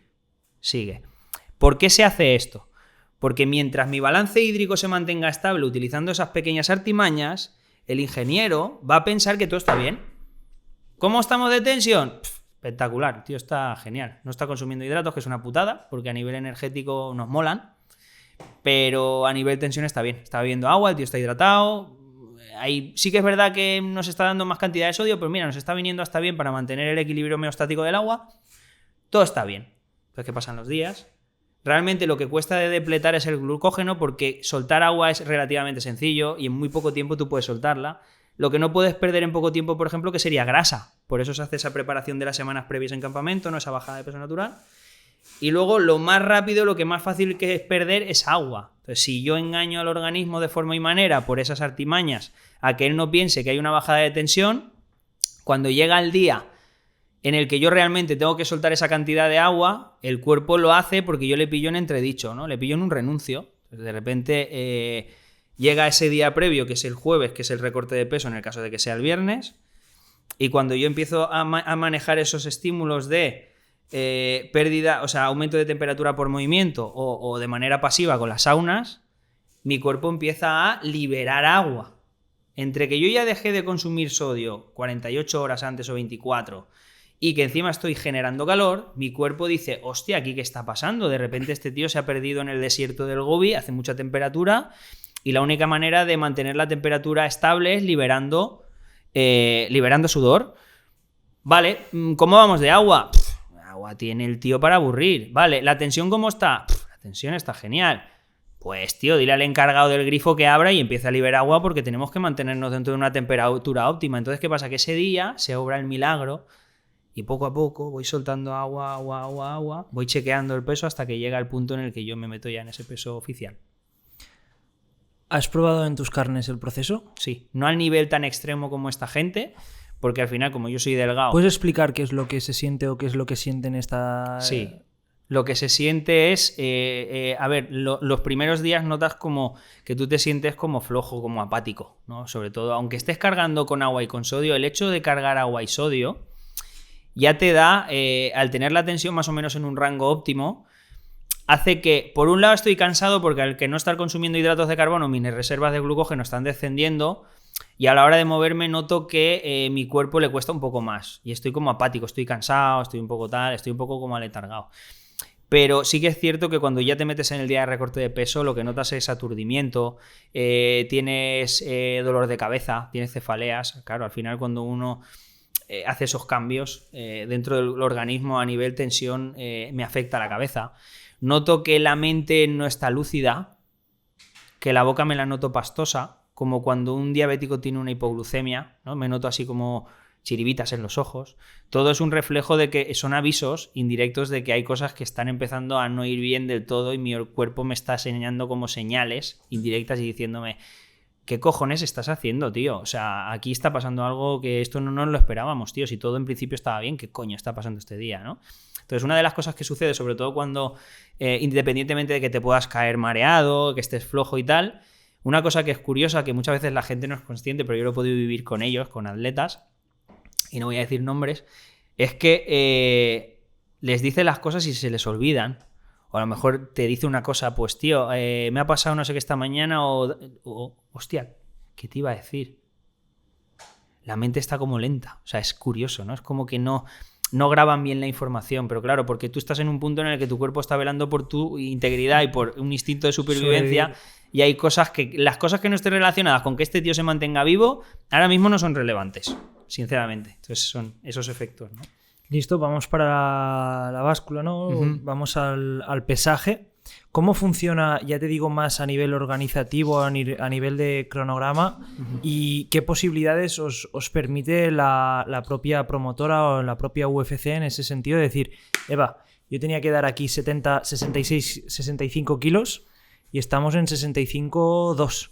¿Qué? ¿Puedo volver a...? Sí, en principio tú tienes un margen. Tú piensas que si el pesaje oficial se da a las 9 de la mañana, ellos te dicen que tú tienes luego, tú haces ese primer pesaje, o sea, tú lo das y sale el juez, el tío, el que registra el peso, te pesa y te lo da como que no estás en peso. O incluso hay muchas veces que no llegas ni a la báscula. O sea, cuando tú tienes que presentarte, tú sabes que estás por encima del peso y dices, ostras, ni tan siquiera registro el peso. Habla tu manager o tu equipo con la gente y ellos te dan un margen hasta las 12, más o menos. ¿Vale? Hasta las 12. Entonces, ya puedes apretar el culo para intentar bajar el peso que te falta durante esas horas de diferencia, porque no tienes más margen que ese. Si van pasando las horas y se diese el caso en el que tú no vas a poder dar el peso porque se sabe que no vas a dar el peso, entonces es cuando ya empiezan a moverse los dos equipos. Entonces es cuando se empieza a hablar de qué va a pasar ahí. Podría perfectamente el atleta contrario, sobre todo si tú estás en un peso superior, a lo mejor decir que no se pelea contigo, pero normalmente llegados a ese punto, desde un punto de vista organización, entrada, gente que se desplaza, es un poco putada, ¿no? Entonces normalmente, a no ser que haya ningún disparate, esa pelea se suele dar, pero a costa de que tu contrincante a lo mejor renuncia a un 20% de su bolsa. O sea, si tu contrincante iba a ganar $20,000, pues un 20% de esa bolsa, ganes o pierdas, va a ir destinado para ti, ¿no? Porque tú sí has cumplido con la balanza. Entonces, se daría un pesaje fallido, como que el pesaje está fallido, pero luego como que la pelea se va a dar porque se ha llegado como a un punto intermedio en el que al final las dos partes quieren seguir adelante con todo lo que es la lucha, ¿no?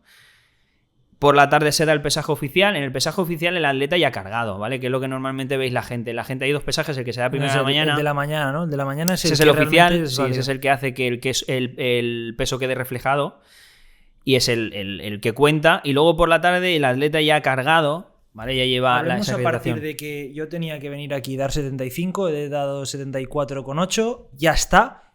¿Qué haces con el atleta a partir de ese mismo momento? Porque claro, siempre lo hemos dicho, o sea, yo sobre todo me empecé fijando no tanto en las MMA sino en el boxeo y de las subidas de peso que podían provocarse, decir, pues que este tío ha ganado 10 kilos. Es una barbaridad eso. Es una barbaridad cuando tú no eres de este mundo, no comprendes el funcionamiento del cuerpo, pero no es algo tan... O sea, realmente ellos el peso que recuperan es su peso natural, ¿no? Si volvemos atrás de lo que estábamos hablando en la misma conversación, fijaros que yo ahora mismo me presento en el pesaje con esos 75,8 o el peso que yo ya he dado, el peso oficial que está dentro del rango, y soy esa esponja seca, ¿no? Estoy esa esponja que está ahí seca, yo ya he dado el peso, me lo han registrado. Entonces yo ahora lo que tengo que hacer que es el mismo proceso a la inversa. Ahí es donde la gente comete muchas veces errores, ¿no? A ver, por euforia. Llevas muchos días no comiendo hidratos, estás cansado, estás fuera de tu casa, quieres comer. O sea, es un instinto. O sea, un instinto es humano. Entonces quieres comer. Entonces, ¿qué pasa? Que una vez tú ya le has ganado esa primera batalla, que muchas veces es la peor para ellos, sobre todo a nivel psicológico, la batalla de la balanza es como que ya está hecho. Ya está. O sea, ahora es a comer y a cargar. Y hay gente que pasa que no tiene paciencia o no hace la misma organización que hizo para hacer el recorte de peso, luego para cargar. ¿Y qué sucede en el cuerpo? Que cuando yo me deshidrato, por ejemplo, el intestino es menos permeable a los hidratos de carbono porque estoy deshidratado, ¿no? Entonces, cuando yo de repente me deshidrato sin rehidratarme de una manera óptima ni sin recuperar el equilibrio homeostático de sales minerales del cuerpo, hago que mediante el sodio y otros minerales el intestino sea más permeable, permitiendo la entrada de los hidratos de carbono, cada uno con su transportador, porque cada tipo de hidrato, los almidones, fructosas, llevan diferentes transportadores. ¿Qué pasa? Que mi cuerpo no es capaz de tolerarlos, entonces yo intento cargar y lo que consigo es ir al váter a cagar como los patos. ¿Por qué? Y me deshidrato. Ostras, si estoy comiendo y no paro de cagar y me noto cada vez más apático. ¿Por qué sucede eso? Sucede porque tú no hiciste el proceso a la inversa. O sea, tú lo último que hiciste fue las últimas 24 horas por la mañana, el día de recorte de peso, hiciste la última comida, mejor el desayuno. Hay gente que no come todo el día, hay gente que a lo mejor puede comer hasta mediodía. Normalmente llega un punto en el que tú dejas de comer y ya bebes lo mínimo. Pues si lo último que hiciste fue perder agua con sales minerales, por eso el sudor está salado, ¿tú qué debes de hacer? Literalmente beberte el sudor que perdiste. Aunque suene guarro, es como si fuera una comparación, ¿no? Yo ahora bebo el sudor que perdí. ¿Qué cantidad de agua perdí? Voy a hacer un fluido que emule ese sudor metiendo esas sales minerales. Y también se utiliza glucosa líquida. Bueno, otros potingos, ¿no? De alguna manera los metemos dentro y lo que hacemos es emular ese sudor para empezar a reintroducirlo dentro del cuerpo poco a poco y durante un periodo de 1 hora o incluso 2, yo voy rehidratando, voy llenando el organismo, voy haciendo que mi membrana intestinal sea más permeable y cuando ya pasa ese proceso, mi cuerpo ya empieza a estar receptivo a que yo empiece a meter alimentos sólidos. ¿Por qué? Porque ya son capaces de penetrar. Aún así, se eligen alimentos que no lleven mucha carga de trabajo al estómago. O sea, no tiene ningún sentido después de hacer un recorte de peso, aunque yo haya hecho una rehidratación, empezar a meter legumbres o carbohidratos que sean muy complejos con mucha fibra. ¿Por qué? Porque en ese momento mi cuerpo está sensible, hace mucho rato que no como, mucho tiempo. Él necesita hidratos de carbono y alimentos que le generen poco trabajo al estómago, ¿no? Entonces se meten hidratos más complejos, más simples para facilitar esa entrada. Van pasando las horas y lo que voy haciendo es literalmente recuperar el peso natural que perdió el atleta. ¿Cómo es el peso natural? ¿Qué cantidad de hidratos debo de consumir? Que eso muchas veces la gente también lo hace random. Empiezo a comer tuppers de arroz, empiezo a comer tal y ya está. ¿Qué pasa si lo haces random? Puede ser que te quedes corto de carga y en vez de recuperar los 9 kilos de rigor recuperes 5. O puede ser que recuperes más peso. Y recuperar más peso implica de que vas a salir lento y cansado, ¿no? Entonces, tú debes recuperar el peso que perdiste y no más, ¿no? Porque no necesitas más peso. O sea, no vas a estar más fuerte por recuperar 9 si perdiste 7. Esos 2 realmente a lo mejor es un lastre. Es como si tú te metes una mochila con 2 discos de 1 kilo en la espalda el día de la lucha. No tiene ningún sentido, ¿no?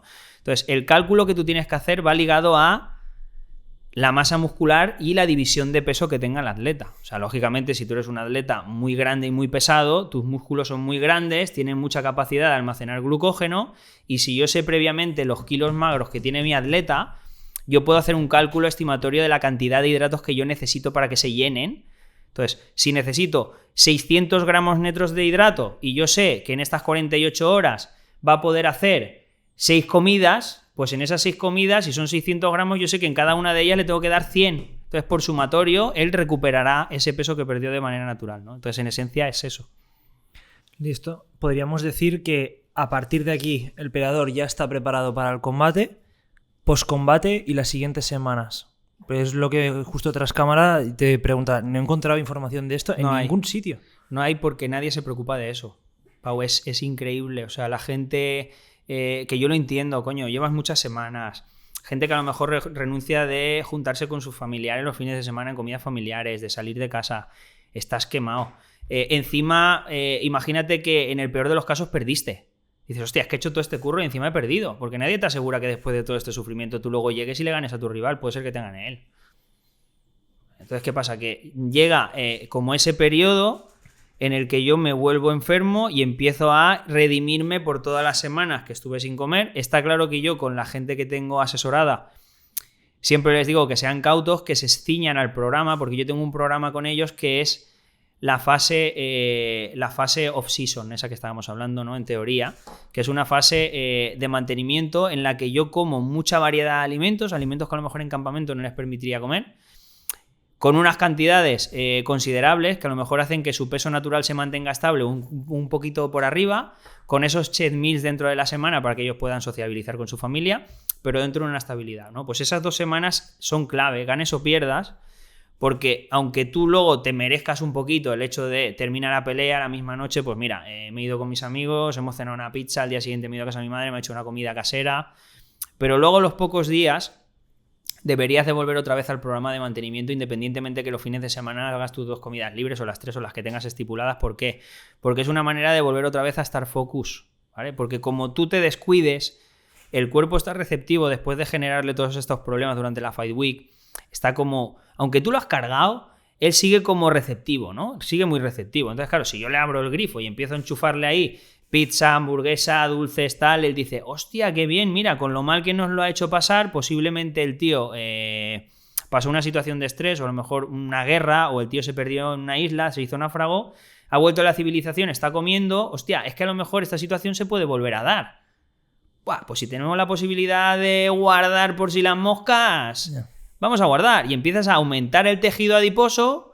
El tejido adiposo, que es el que luego cuesta tanto de quitar, porque no es lo mismo que el agua, que ya hemos visto que perfectamente te puedes quitar 5 kilos, y aunque una persona que no lo entienda lo ve una salvajada, pero no es algo tan complicado desde el punto de vista científico, ¿no? Deshidratarse 5 kilos en 24 horas, quitarte toda esa cantidad de grasa que has acumulado luego va a ser una putada muy grande. Entonces, ¿cómo hago para evitar eso? Tú necesitas 2 o 3 días para liberar tensión porque has perdido, porque has ganado, por lo que sea, hazlo. Pero a partir de ahí hay un paréntesis. Te metes en la planificación que es off-season. El que me tiene todo el año contratado, ese a la semana ya, David, mira, que ya he vuelto tal, pero he visto que no me pusiste para merendar una opción dulce. Tío, podríamos hacer... Ahora veremos a ver qué se me ocurre, para que tú estés cómodo. Y te voy a dar crispy, con proteína, cualquier otra movida que te guste, o con fruta. Y se hace, pero sin abandonar eso. ¿Por qué? Porque contra antes vuelvas a tu peso natural de competición, más fácil luego te va a llegar te va a resultar llegar a ese peso el día del pesaje que si tú te abandonas, ¿no? Entonces yo, por ejemplo, una de las cosas, por poneros un ejemplo que trabajé con Joel, es él antes de trabajar conmigo, él es un atleta y como atleta que es, él ya lleva una disciplina, aunque ellos, en Asturias comen, hay gente que come, por cultura comen mucho, les gusta comer. Pero una cosa que yo trabajé con él es que era la clave de que él diese otra vez los pesos en los siguientes UFCs de una manera correcta, sin sufrir, era el trabajar en que su peso natural fuese un peso que no pasase de 81,5, 82 kilos. Él, su peso natural, antes de trabajar conmigo, a lo mejor era en 86, 87. Había puntos en los que a lo mejor él era capaz. Él es un tío grande, es un tío recio. Él puede llegar a pesar por encima de 90 kilos. ¿Qué pasa? Que aunque realmente tengas muchos meses por delante, si te pasas mucho, luego sabes que todo eso es trabajo que vas a tener que hacer y no es agradable, porque la verdad es que no es agradable. Entonces, ¿qué pasa? Que llegamos a un punto de inflexión en el que él se desquita con las celebraciones, sube ese peso, lógicamente, pero luego enseguida, en cuanto podemos, vuelve otra vez a bajar ese peso, a su peso natural off-season, y él está off-season, no tiene ninguna pelea en UFC, pero tú un viernes le preguntas, que ya esté separado después de la pelea, lógicamente, ¿en qué peso anda? Bien, ¿en qué peso anda, Joel? 82 kilos, 82,5, 81, digo, joder, más de puta madre.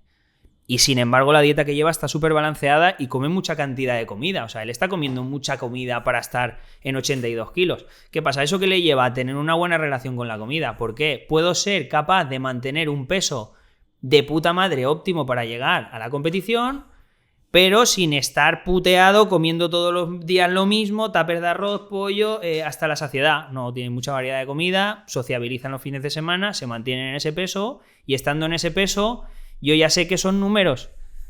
Nos ha salido la siguiente. ¿Cuándo? 6 semanas.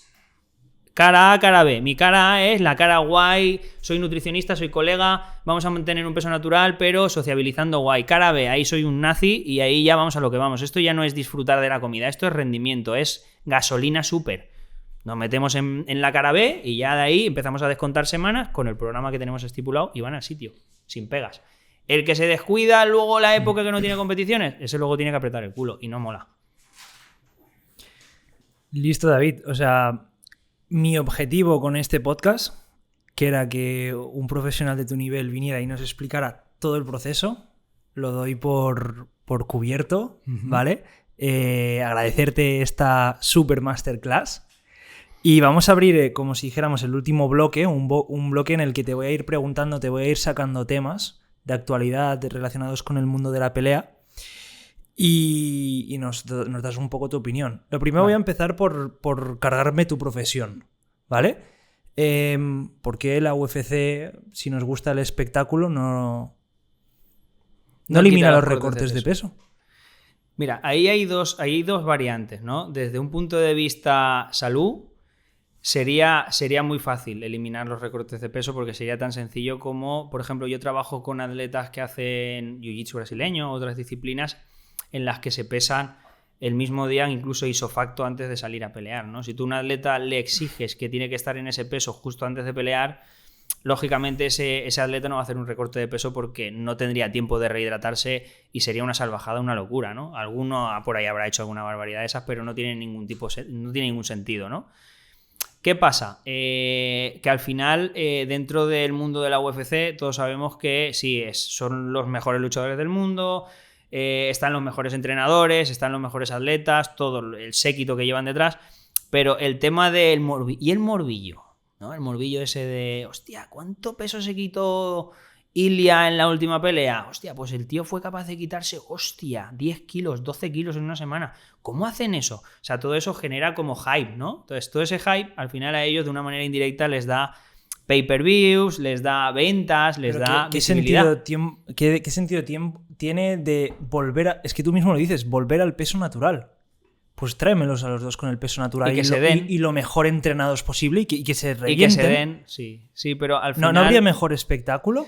Se podría dar, o sea, tú piensas... O mayores skills, Tú piensas con la energía o con el brío que podía llegar un atleta que no haya tenido que estar sufriendo esas semanas, ¿no? De hecho, en el último UFC, que estuve en el de París, veías a la gente, yo cuando estaba en los últimos momentos con Dani, que estamos ahí dentro de las salas que tenemos privadas dentro del hotel, los equipos, que estás ahí mezclándote con equipos con toda la élite que hay, estamos todos ahí unos con otros, codo con codo, haciendo sus saunas y sus movidas. Y ves a la gente y yo dentro haces como esa reflexión interna, ¿no? Yo decir, yo ahora mismo todo lo que estoy viendo aquí son cadáveres y estos son los que mañana tienen que dar el mejor espectáculo de artes marciales del mundo. ¿Cómo estaría esta gente si no estuviesen jodiéndose ahora mismo de la manera que se están jodiendo para conseguir dar el peso? Tú imagínate, estarían mucho más fuertes. O sea, de hecho, en el mejor de los casos, yo creo que cualquier atleta que se precie de esos niveles, o incluso de un nivel amateur, da igual el nivel que sea, un día off-season, un sparring en un interclub, en tu gimnasio te encuentras mucho más fuerte si vienes cargado, vienes bien comido. ¿Por qué? Porque vienes de no estar sufriendo. Yo estoy toda la semana comiendo de puta madre. El viernes hay que pegarse contra los de este equipo que vienen al gimnasio. Y estás que flipas. Está claro que a lo mejor no tienes esa euforia. Al final, ¿no? El factor ese psicológico de estoy en UFC, o sea, esto es la puta élite y aquí tengo que salir, tiras de corazón, ¿no? Pero desde un punto de vista energético o fisiológico, vengo como si viniese de un after o del desierto. He estado 3 días perdido en el desierto, llego a la civilización y lo primero que se me exige es zurrarme contra otro tío que también se ha perdido en el desierto, ¿no? Pero todo eso genera hype. Entonces no se está mirando al final tampoco la salud. Pero yo te estoy preguntando ahora por tu opinión. Por personal, mi opinión, yo los quitaría. No profesional, como amante de la pelea, ¿eh? Personal. Yo creo que los atletas estarían mucho más fuertes o podrían dar un mejor desempeño ese día sin hacer los recortes de peso. extrapolándolo a un punto de vista laboral, hay mucha gente que a lo mejor dirá, hostia, pero a ti realmente te viene muy bien que esta gente tenga que hacer los recortes de peso porque así tú tienes el nombre que tienes gracias precisamente a eso, ¿no?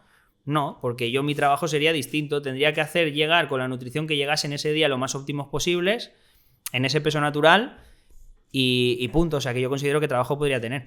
Luego hay otro punto de vista, ¿vale? O sea, yo por un lado casi todo sería negativo, el tema de tener que hacer el corte de peso, ¿no? Por lo que tú dices, que desde un punto de vista personal podrían llegar muchísimo mejor sin tener que recortar peso. Pero yo creo que también el hecho de recortar peso les obliga a estar siempre alertas y no descuidarse ya demasiado, ¿no? Porque si tú a un atleta no le exigieses estar en un peso concreto, tú imagínate que yo ahora digo, me encanta comer bollería, me encanta comer comida basura, y yo para pelear en 77 kilos, hostia, tengo que estar muchos meses a dieta y no me gusta. Bueno, pues voy a empezar a comer un poco, que me tenga que cuidar porque soy un atleta. Pero si yo ahora en vez de pelear en ese peso, peleo en menos de 84 o incluso en una categoría de heavyweight, pues no tengo ni que hacer recorte. O sea, puedo abandonarme a comer procesados o puedo tal. Entonces, yo creo que también ya no es solo dentro de todo lo negativo que pueda tener el recorte de peso, si yo tuviera que sacar una cosa positiva, sería compromiso. Compromiso de tú hay meses que no compites y quieres estar haciendo el guarro con la comida cuando no deberías. Pero que sepas que cuando falten 6 semanas o apretas el ojete y te empiezas a poner en modo focus o la vas a cagar bien grande, ¿no? Entonces es la única cosa positiva que yo le puedo encontrar, ¿no? Lo único. No sé tú cómo lo ves. Pero a la vez eso también genera un paradigma o genera una situación en la que hemos visto a muchos atletas, ¿no? Cómo llega un momento en el que tengo que cambiar de categoría. Sí. El otro día lo dijo Max, ¿no? Creo, después de la pelea con Ilia, de aquí ya no me vais a ver más, yo subo para arriba, ¿no? Claro, pero eso es una segunda vida dentro de una vida útil, estoy ya jubilado y me mandan con los leones viejos. No tiene por qué, porque tú piensas que tú cambias de división, pero en la división a la que tú estás optando hay gente más pesada que está haciendo esos recortes y que posiblemente tienen 10 años menos que tú, o sea que los leones siguen estando. Claro. O sea, no son leones viejos, son leones jóvenes. Pero sí que es verdad que cuando tú llevas muchos años de tu carrera peleando en una división, más o menos has conseguido muchos éxitos, pero cada vez ves que por tu edad se te van atragantando más los recortes de peso. Ahí hay un punto de inflexión y yo lo he visto en la carrera de mogollón de atletas, y te puedo decir nombres, por ejemplo, Anderson Silva, mucha gente de prestigio, que llega un momento en el que ya dicen, yo ya he hecho dinero, tengo mi marca personal, tengo mis empresas, mis finanzas cubiertas, realmente a mí esto me gusta, en otras condiciones a lo mejor podría alargar mi carrera 5 años más, pero estoy hasta los huevos, tío. Entonces, mi familia está bien, tengo dinero, tengo mis empresas, gano bien, no necesito trabajar en la vida. Paso de hacer recortes de peso y abandonan. Esa sería una parte. Claro. Pero hay otra parte que dice, bueno, antes de tirar la toalla, siendo que yo soy un atleta, que yo esto es parte de mi vida y lo necesito dentro de mi vida, necesito esa adrenalina, es mi pasión, es mi vida, es esto. No puedo resignarme a ser un viejo ya, porque es como si estuviesen muerto en vida por mucho dinero que me deis. Eso le pasa a la gente que son campeones y que son gente que lo tiene esa impronta, ¿no? ¿Sigues el culturismo? Sí. Chris Bumstead, sí, ¿sabes quién por es? Ejemplo. ¿Viste, sí. ¿No? Que se retiró de este año. ¿Hasta qué punto te lo crees? ¿El qué? Que se retira. Bueno, ¿sabes que ahora se presenta o compite otra vez? No. Ha hecho el cambio de categoría, vale, de venir de dominar durante un montón de años seguidos siendo el Mr. Olympia en la categoría Classic. Ahora justo anunció a cosa de 2 semanas que competía aquí en Europa en Open. En Open. Estamos hablando de algo totalmente diferente, aunque no sé si me acuerdo mal, él ya empezó, creo, en esa categoría a competir en Classic, ¿no? Entonces, claro, lo que decías tú, las premisas, este tío, o sea, no le falta un duro para vivir toda su vida. No. Tiene su familia, creo que tuvieron un hijo o una hija hace muy poco. Es pasión. Puedo seguir mi pasión sin ningún tipo de compromiso financiero y ningún tipo de riesgo, porque lo hago porque me gusta. Ahora, me voy al otro. Sí. Me voy al que se tiene que seguir ganando la vida, ha expuesto su cuerpo a muchas condiciones de riesgo y tiene que seguir trayendo cheques dinero a casa, ¿no? Claro. Llega a ese punto de inflexión. Vamos a hablar de la lucha. ¿En qué momento David, como nutri preparador, puede identificarle a alguien de decir, tío, quizás es el momento, o eso lo hace más el entrenador, es el momento de miremos de valorar otra categoría? Yo creo que a día de hoy, cuando mi imagen está mucho más presente en el equipo, ¿vale? Porque al principio yo era como una extensión, ¿no? Como un apéndice, como tú decías antes cuando hablábamos fuera de cámaras, y es como un satélite. Luego, cuando tú ya formas parte del equipo y ya empiezas a tener un peso y tu voz cuenta, como la del entrenador, como la del psicólogo deportivo, que está ahí haciendo un trabajo de la hostia. Yo tengo suerte de trabajar con los 2 mejores que hay en España. Luego, ¿Sí? ¿Los puedes mencionar? ¿Quiénes son? Sí, José Donate y Ale Amigo, que para mí Ale es colega y es la hostia, que es el que asesora a Joel Álvarez. Y mucha gente, está a la sombra de mucha gente olímpica, de hecho, a deportistas, a chicas que hacen disciplinas de ya lo diré, gimnasia rítmica y cosas así, que al final la cabeza es clave. Y yo creo que a día de hoy es una de las mejores inversiones que puedes hacer, ¿no? A la hora de ser un atleta que se precie. Entonces todos estamos un equipo ya cada vez más hermético, ¿no? Está el fisio deportivo, que es el que me ayuda a estar de manera óptima, a recuperarme de las lesiones. Está luego la labor del psicólogo, está el nutricionista, está el preparador físico, está el entrenador. Entonces, entre todos, mi voz tiene bastante peso en esa decisión. Llega un punto en el que tú dices, mira, los 2 últimos recortes de peso nos ha costado darlos. Tú ya estás, tu cuerpo ha crecido a nivel de muscularidad, pero porque te has hecho más mayor. Seguir por este camino a nivel fisiológico no va a ser bueno y a la larga te puede acarrear problemas. Entonces, quizás es un buen momento de pensar en una división de arriba. En el caso de tener que seguir ganando dinero sería la situación más lógica, pero luego está el otro caso, por ejemplo, el de Max o el de Chris en este caso. Ellos ya no tienen que demostrar nada, ¿no? Entonces he pasado página a un momento de mi vida en el que yo he conseguido muchos éxitos, incluso en el caso de Chris Bumstead, es muy difícil que le quiten el récord que él tiene. Entonces yo ahora sigo otra vez en la brecha, sin esa presión y sin tener que pasarlo tan mal a la hora de recortar peso, ¿no? Entonces me encuentro como liberado, ¿no? Es como si me hubiese quitado el peso y digo, mira, yo ahora mismo, está claro que yo soy un campeón y quiero seguir ganando, pero bueno, en el peor de los casos, si no gano, si me mantengo más o menos ahí en un rango bueno alto de la tabla, a lo mejor en un top 10 o en un top 5, yo puedo seguir dando guerra, me lo sigo pasando bien, me divierto, sigo haciendo mi pasión, que al final es lo que mueve mi vida, sigo ganando pasta, aunque realmente no me hace falta, y encima no me tengo que exponer a esos recortes de peso tan agresivos que me van a hacer mella en mi salud a la larga, ¿no? Entonces yo creo que es cuando tú llegas a ese sumum, ¿no? Llegas a ese punto, que aún así llega ya a un nivel en el que tú ya estás mayor y creo que debes de saber cuándo retirarte. Para ir acabando, David, un poco tú que puedes estar dentro, ¿no? ¿Podrías hablarnos o explicarnos un poco de la diferencia de estructura y de recursos entre irse a un UFC a París o visitar cualquier liga o división aquí en España? ¿Y cómo crees que vaya a evolucionar o podría evolucionar para que este deporte arraigara mucho más aquí en España? Mucho más. A ver, por suerte, aquí en España cada vez tenemos compañías que lo están haciendo mejor y que de alguna manera emulan en petit comité lo que hacen las grandes, los tiburones, ¿no? Como por ejemplo UFC, que a día de hoy sigue siendo la más grande, aunque todo lo que es el sudeste asiático, allí la que manda es ONE FC. Sería como la anti-UFC de la parte asiática, ¿no? Entonces esta gente, ellos están mejorando, pero realmente yo que lo he podido vivir y lo vivo a diario dentro, es acojonante, tío. Sobre todo a nivel recursos económicos, la organización, los hoteles donde se reúnen, los recursos. Explica un poco, si puedes, incluso a nivel técnico, tu trabajo. Entiendo que es mucho más fácil ir a apoyar un Dani o un Joel en cuanto a recursos que cualquier peleador tuyo amateur que está preparando un WOW o... Claro. ¿Sabes qué pasa? Que encima cuando tú ya llevas más tiempo y ya llevas más, de alguna manera, más bagaje dentro de UFC, de manera indirecta tú vas haciendo cada vez más contactos dentro de la compañía, ¿no? Tú cuando llegas el primer recorte de peso, tu atleta depende completamente de ti y de tus recursos, como sucedía cuando era amateur o cuando no peleaba en UFC, y tú sigues controlándolo todo, y lo sigo controlando todo. La diferencia es que yo ahora, por ejemplo, si tengo trato con el nutricionista de dentro del PA, que es el que organiza los tuppers de los luchadores el día del evento, ¿no? O la recarga posterior, ¿vale? Pues ya no tengo que ser yo el que le vaya cocinando o consiguiéndole la comida porque los tuppers de UFC a lo mejor no llegan a cubrir sus necesidades, como a lo mejor me pasaba las primeras veces, ¿no?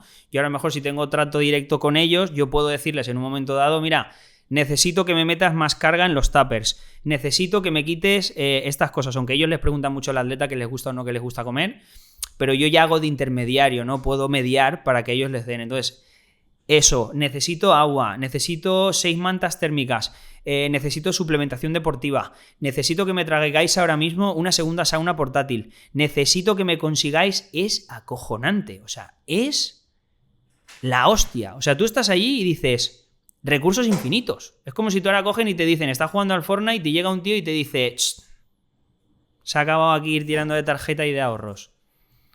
Visa oro, lo que te salga de los huevos. Es eso, literalmente. Entonces es cuando tú te das cuenta hasta qué punto la compañía llega, ¿no? O sea, por poneros un ejemplo, a toda la gente del equipo, de lo que es el círculo más estrecho del luchador, un chándal de UFC lo puedes comprar perfectamente por 200 pavos, ¿no? Lo tuyo que es el tema de ropa Venom, que es la marca que trabaja con ellos, te puede costar perfectamente 200 pavos de PvP.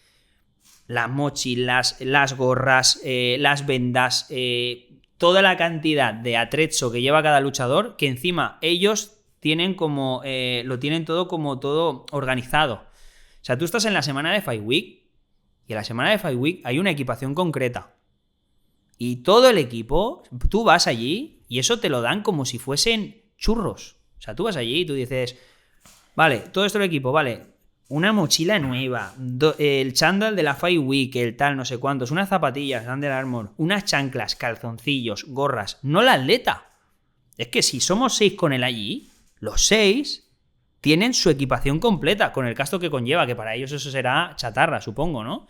Pero es que luego cuando pasan los días de la Fight Week, tú vas el día del pesaje oficial y tienes otra equipación oficial y esa equipación te la vuelven a dar.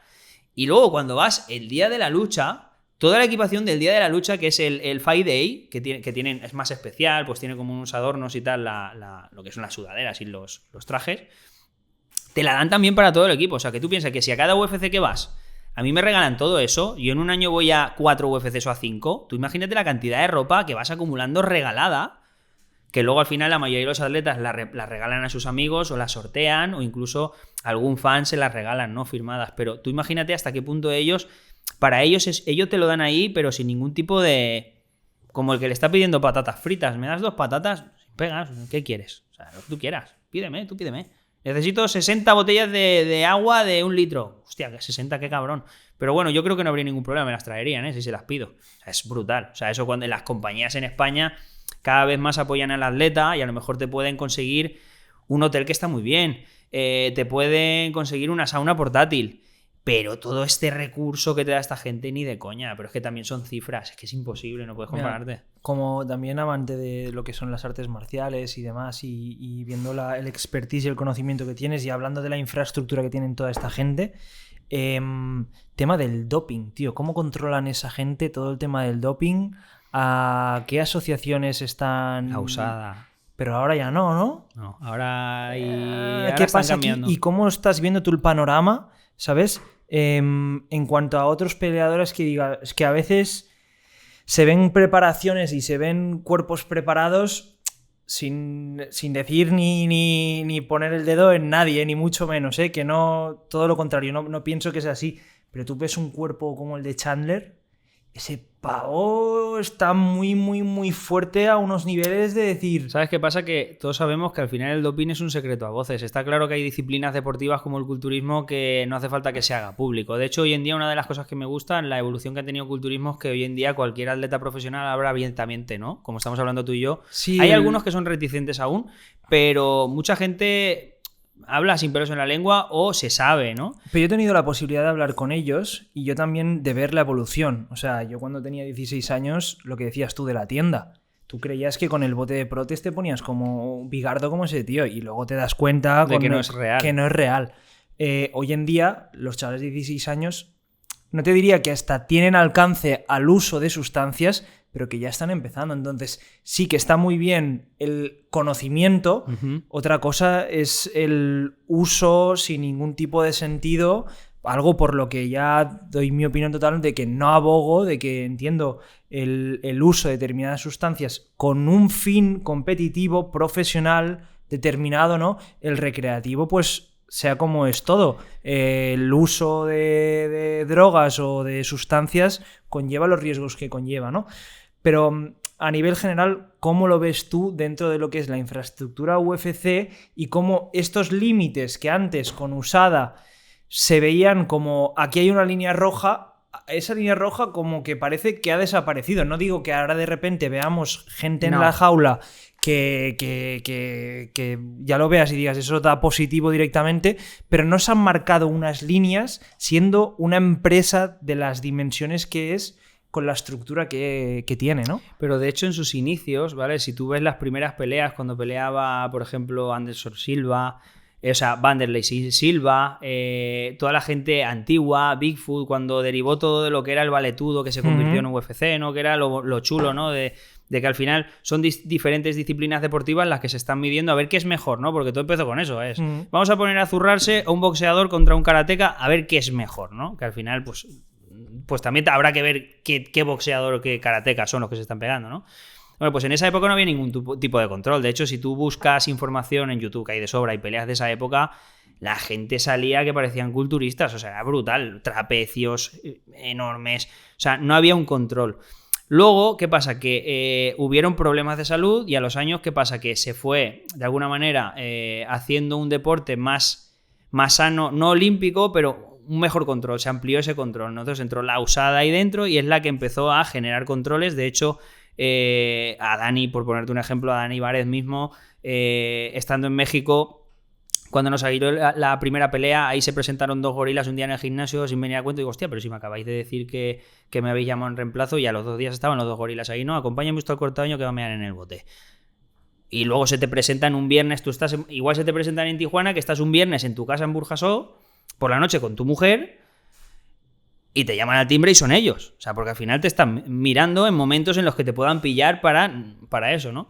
¿Qué pasa? Que si ahora todo se flexibiliza, ¿qué va a pasar? Pues que se va a dar un poco más de juego para la persona que quiere hacer como pequeñas trampillas, tener esa ventana abierta. Pero ¿qué problema hay con esto? Pues que ya sucedió hace años, que puede ser que yo ahora te dé una leve ventana y que la gente enseguida diga, ¡buah, nano, ahora no hay límites! O sea, hemos desbloqueado este nivel, vamos a tirar todos de química. ¿Qué problema va a pasar? Que sí, o sea, va a mejorar el rendimiento de muchos atletas, porque todos sabemos que al final mejora el rendimiento, pero a la larga la salud va a ir haciendo mella en ellos y en sus carreras, porque a lo mejor se acorta, tienes un mejor desempeño, cortas mejor peso, pegas más duro, pero a lo mejor tú ibas a pelear 5 años y ahora por culpa de esto vas a pelear 2, porque al final tú aquí estás midiendo un rendimiento, no es una estética como por ejemplo pasa en el culturismo, ¿no? Es distinto. Y luego todo esto a largo plazo, aunque tú consumas durante un periodo de tiempo, si ahora de repente en 18 meses de repente decide UFC que la USADA tiene que volver a entrar porque esto se les ha ido de marras, también hay que entender que los metabolitos están ahí. Entonces yo puedo haber estado utilizando nandrolona para mejorar mis articulaciones durante esta fase en la que no había ningún tipo de control, y en el momento me han avisado, he dejado de gastarla, sí, pero los metabolitos siguen en el cuerpo, a lo mejor hasta 18 o 20 meses después. A lo mejor me estoy jodiendo la carrera, entonces también te la estás jugando, ¿no? Aunque ahora de repente haya esa ventana, ¿quién no te dice a ti que se dan cuenta de que no recapacitan y empiezan otra vez a meter controles? Pero ¿dónde está la vara de medir? Porque si yo ahora mismo veo en UFC que vuelve a competir Conor McGregor, ¿qué fem? ¿No? Claro. El tema aquí está que no, ni mucho menos me quiero tener líos con Conor, no. Ni con la UFC, ni mucho menos, porque tú tienes que seguir yendo a preparar a gente, ¿no? Pero, claro, es el hecho de decir, tíos, que es evidente que tal, pero luego entrarán, ¿no? Lo típico de, bueno, pero sufrió una rotura en el pie, tal eso cual. Lo sabemos todos. Entonces, al final, ahí también va, yo pienso que la conciencia de cada uno, ¿no? Porque aunque el que es atleta y hace las cosas bien, que tú me des la posibilidad de gastar no quiere decir que yo lo vaya a hacer, ¿no? Porque tú a lo mejor me puedes decir, mira, que no hay problema, si tú ahora necesitas hacer uso de la química para mejorar tu rendimiento, tus recuperaciones, vamos a poner a tu disposición, me voy a ir a una clínica de Emiratos Árabes que me van a provisionar de lo mejor de lo mejor. Sí, pero tu conciencia queda eso, ¿no? Entonces ahí está dos partes. Primera está la parte de tu conciencia y la segunda también sería la parte de salud, ¿no? Digo, vale, que tú me permitas hacerlo realmente. Si yo ahora estoy en un punto de mi carrera en el que estoy en mi prime o me siento bien, ¿qué necesidad tengo de hacer esta movida? Es que a lo mejor por querer avanzar más rápido luego me jodo la carrera, ¿no? Entonces yo creo que también eso va mucho con el atleta, ¿eh? Habrá gente que habrá empezado a tirar ahí matasuegras diciendo viva y habrá gente que dirá, bueno, pues queréis hacerlo, pero yo no. ¿Qué pasa? Que desde un punto de vista atleta que no va a hacer uso, es injusto, como pasa en el culturismo, cuando tú te metes en una federación tú siendo natural, en la que tú te estás midiendo con gente que sabes perfectamente que están gastando química. Pues aunque tengas una genética asombrosa, va a llegar un nivel en el que tú no vas a poder superar a esta gente, ¿no? Entonces puede llegar a ser frustrante. Pero bueno, la diferencia es que en culturismo eres tú el que estás decidiendo si quieres entrar en esa división. Pero por ejemplo en UFC no, es que tú estás en UFC y yo quiero ser íntegro. Pero es que el tío que me habéis puesto delante, el tío va enchufado hasta las trancas. Es que a lo mejor al final no es mejor atleta que yo, pero es que el tío tiene un mejor desempeño ese día porque el tío va enchufado. No es justo, es que no es justo. Pero bueno, ahí cada uno. David, podríamos estar muchas horas más y podríamos sacar muchos otros temas. Lo que sí que te pido es, bueno, que quizás te volvemos a llamar para hacer un segundo round, ¿no? Uh-huh. Y tratar otros temas y de actualidad. De nuevo, agradecerte la visita, que hayas venido al podcast, que hayas aceptado la invitación. Estoy muy contento de cómo ha salido y el contenido que hemos podido sacar. Y como hacemos siempre con todos los invitados, esa es tu cámara. Voy a dejar que te despidas, incluso si quieres dar algún consejo o hacer tu propio resumen de todo lo que hemos hablado hoy tú y yo. Esa es tu cámara. Y reitero, muchas gracias por haber venido. Gracias a vosotros.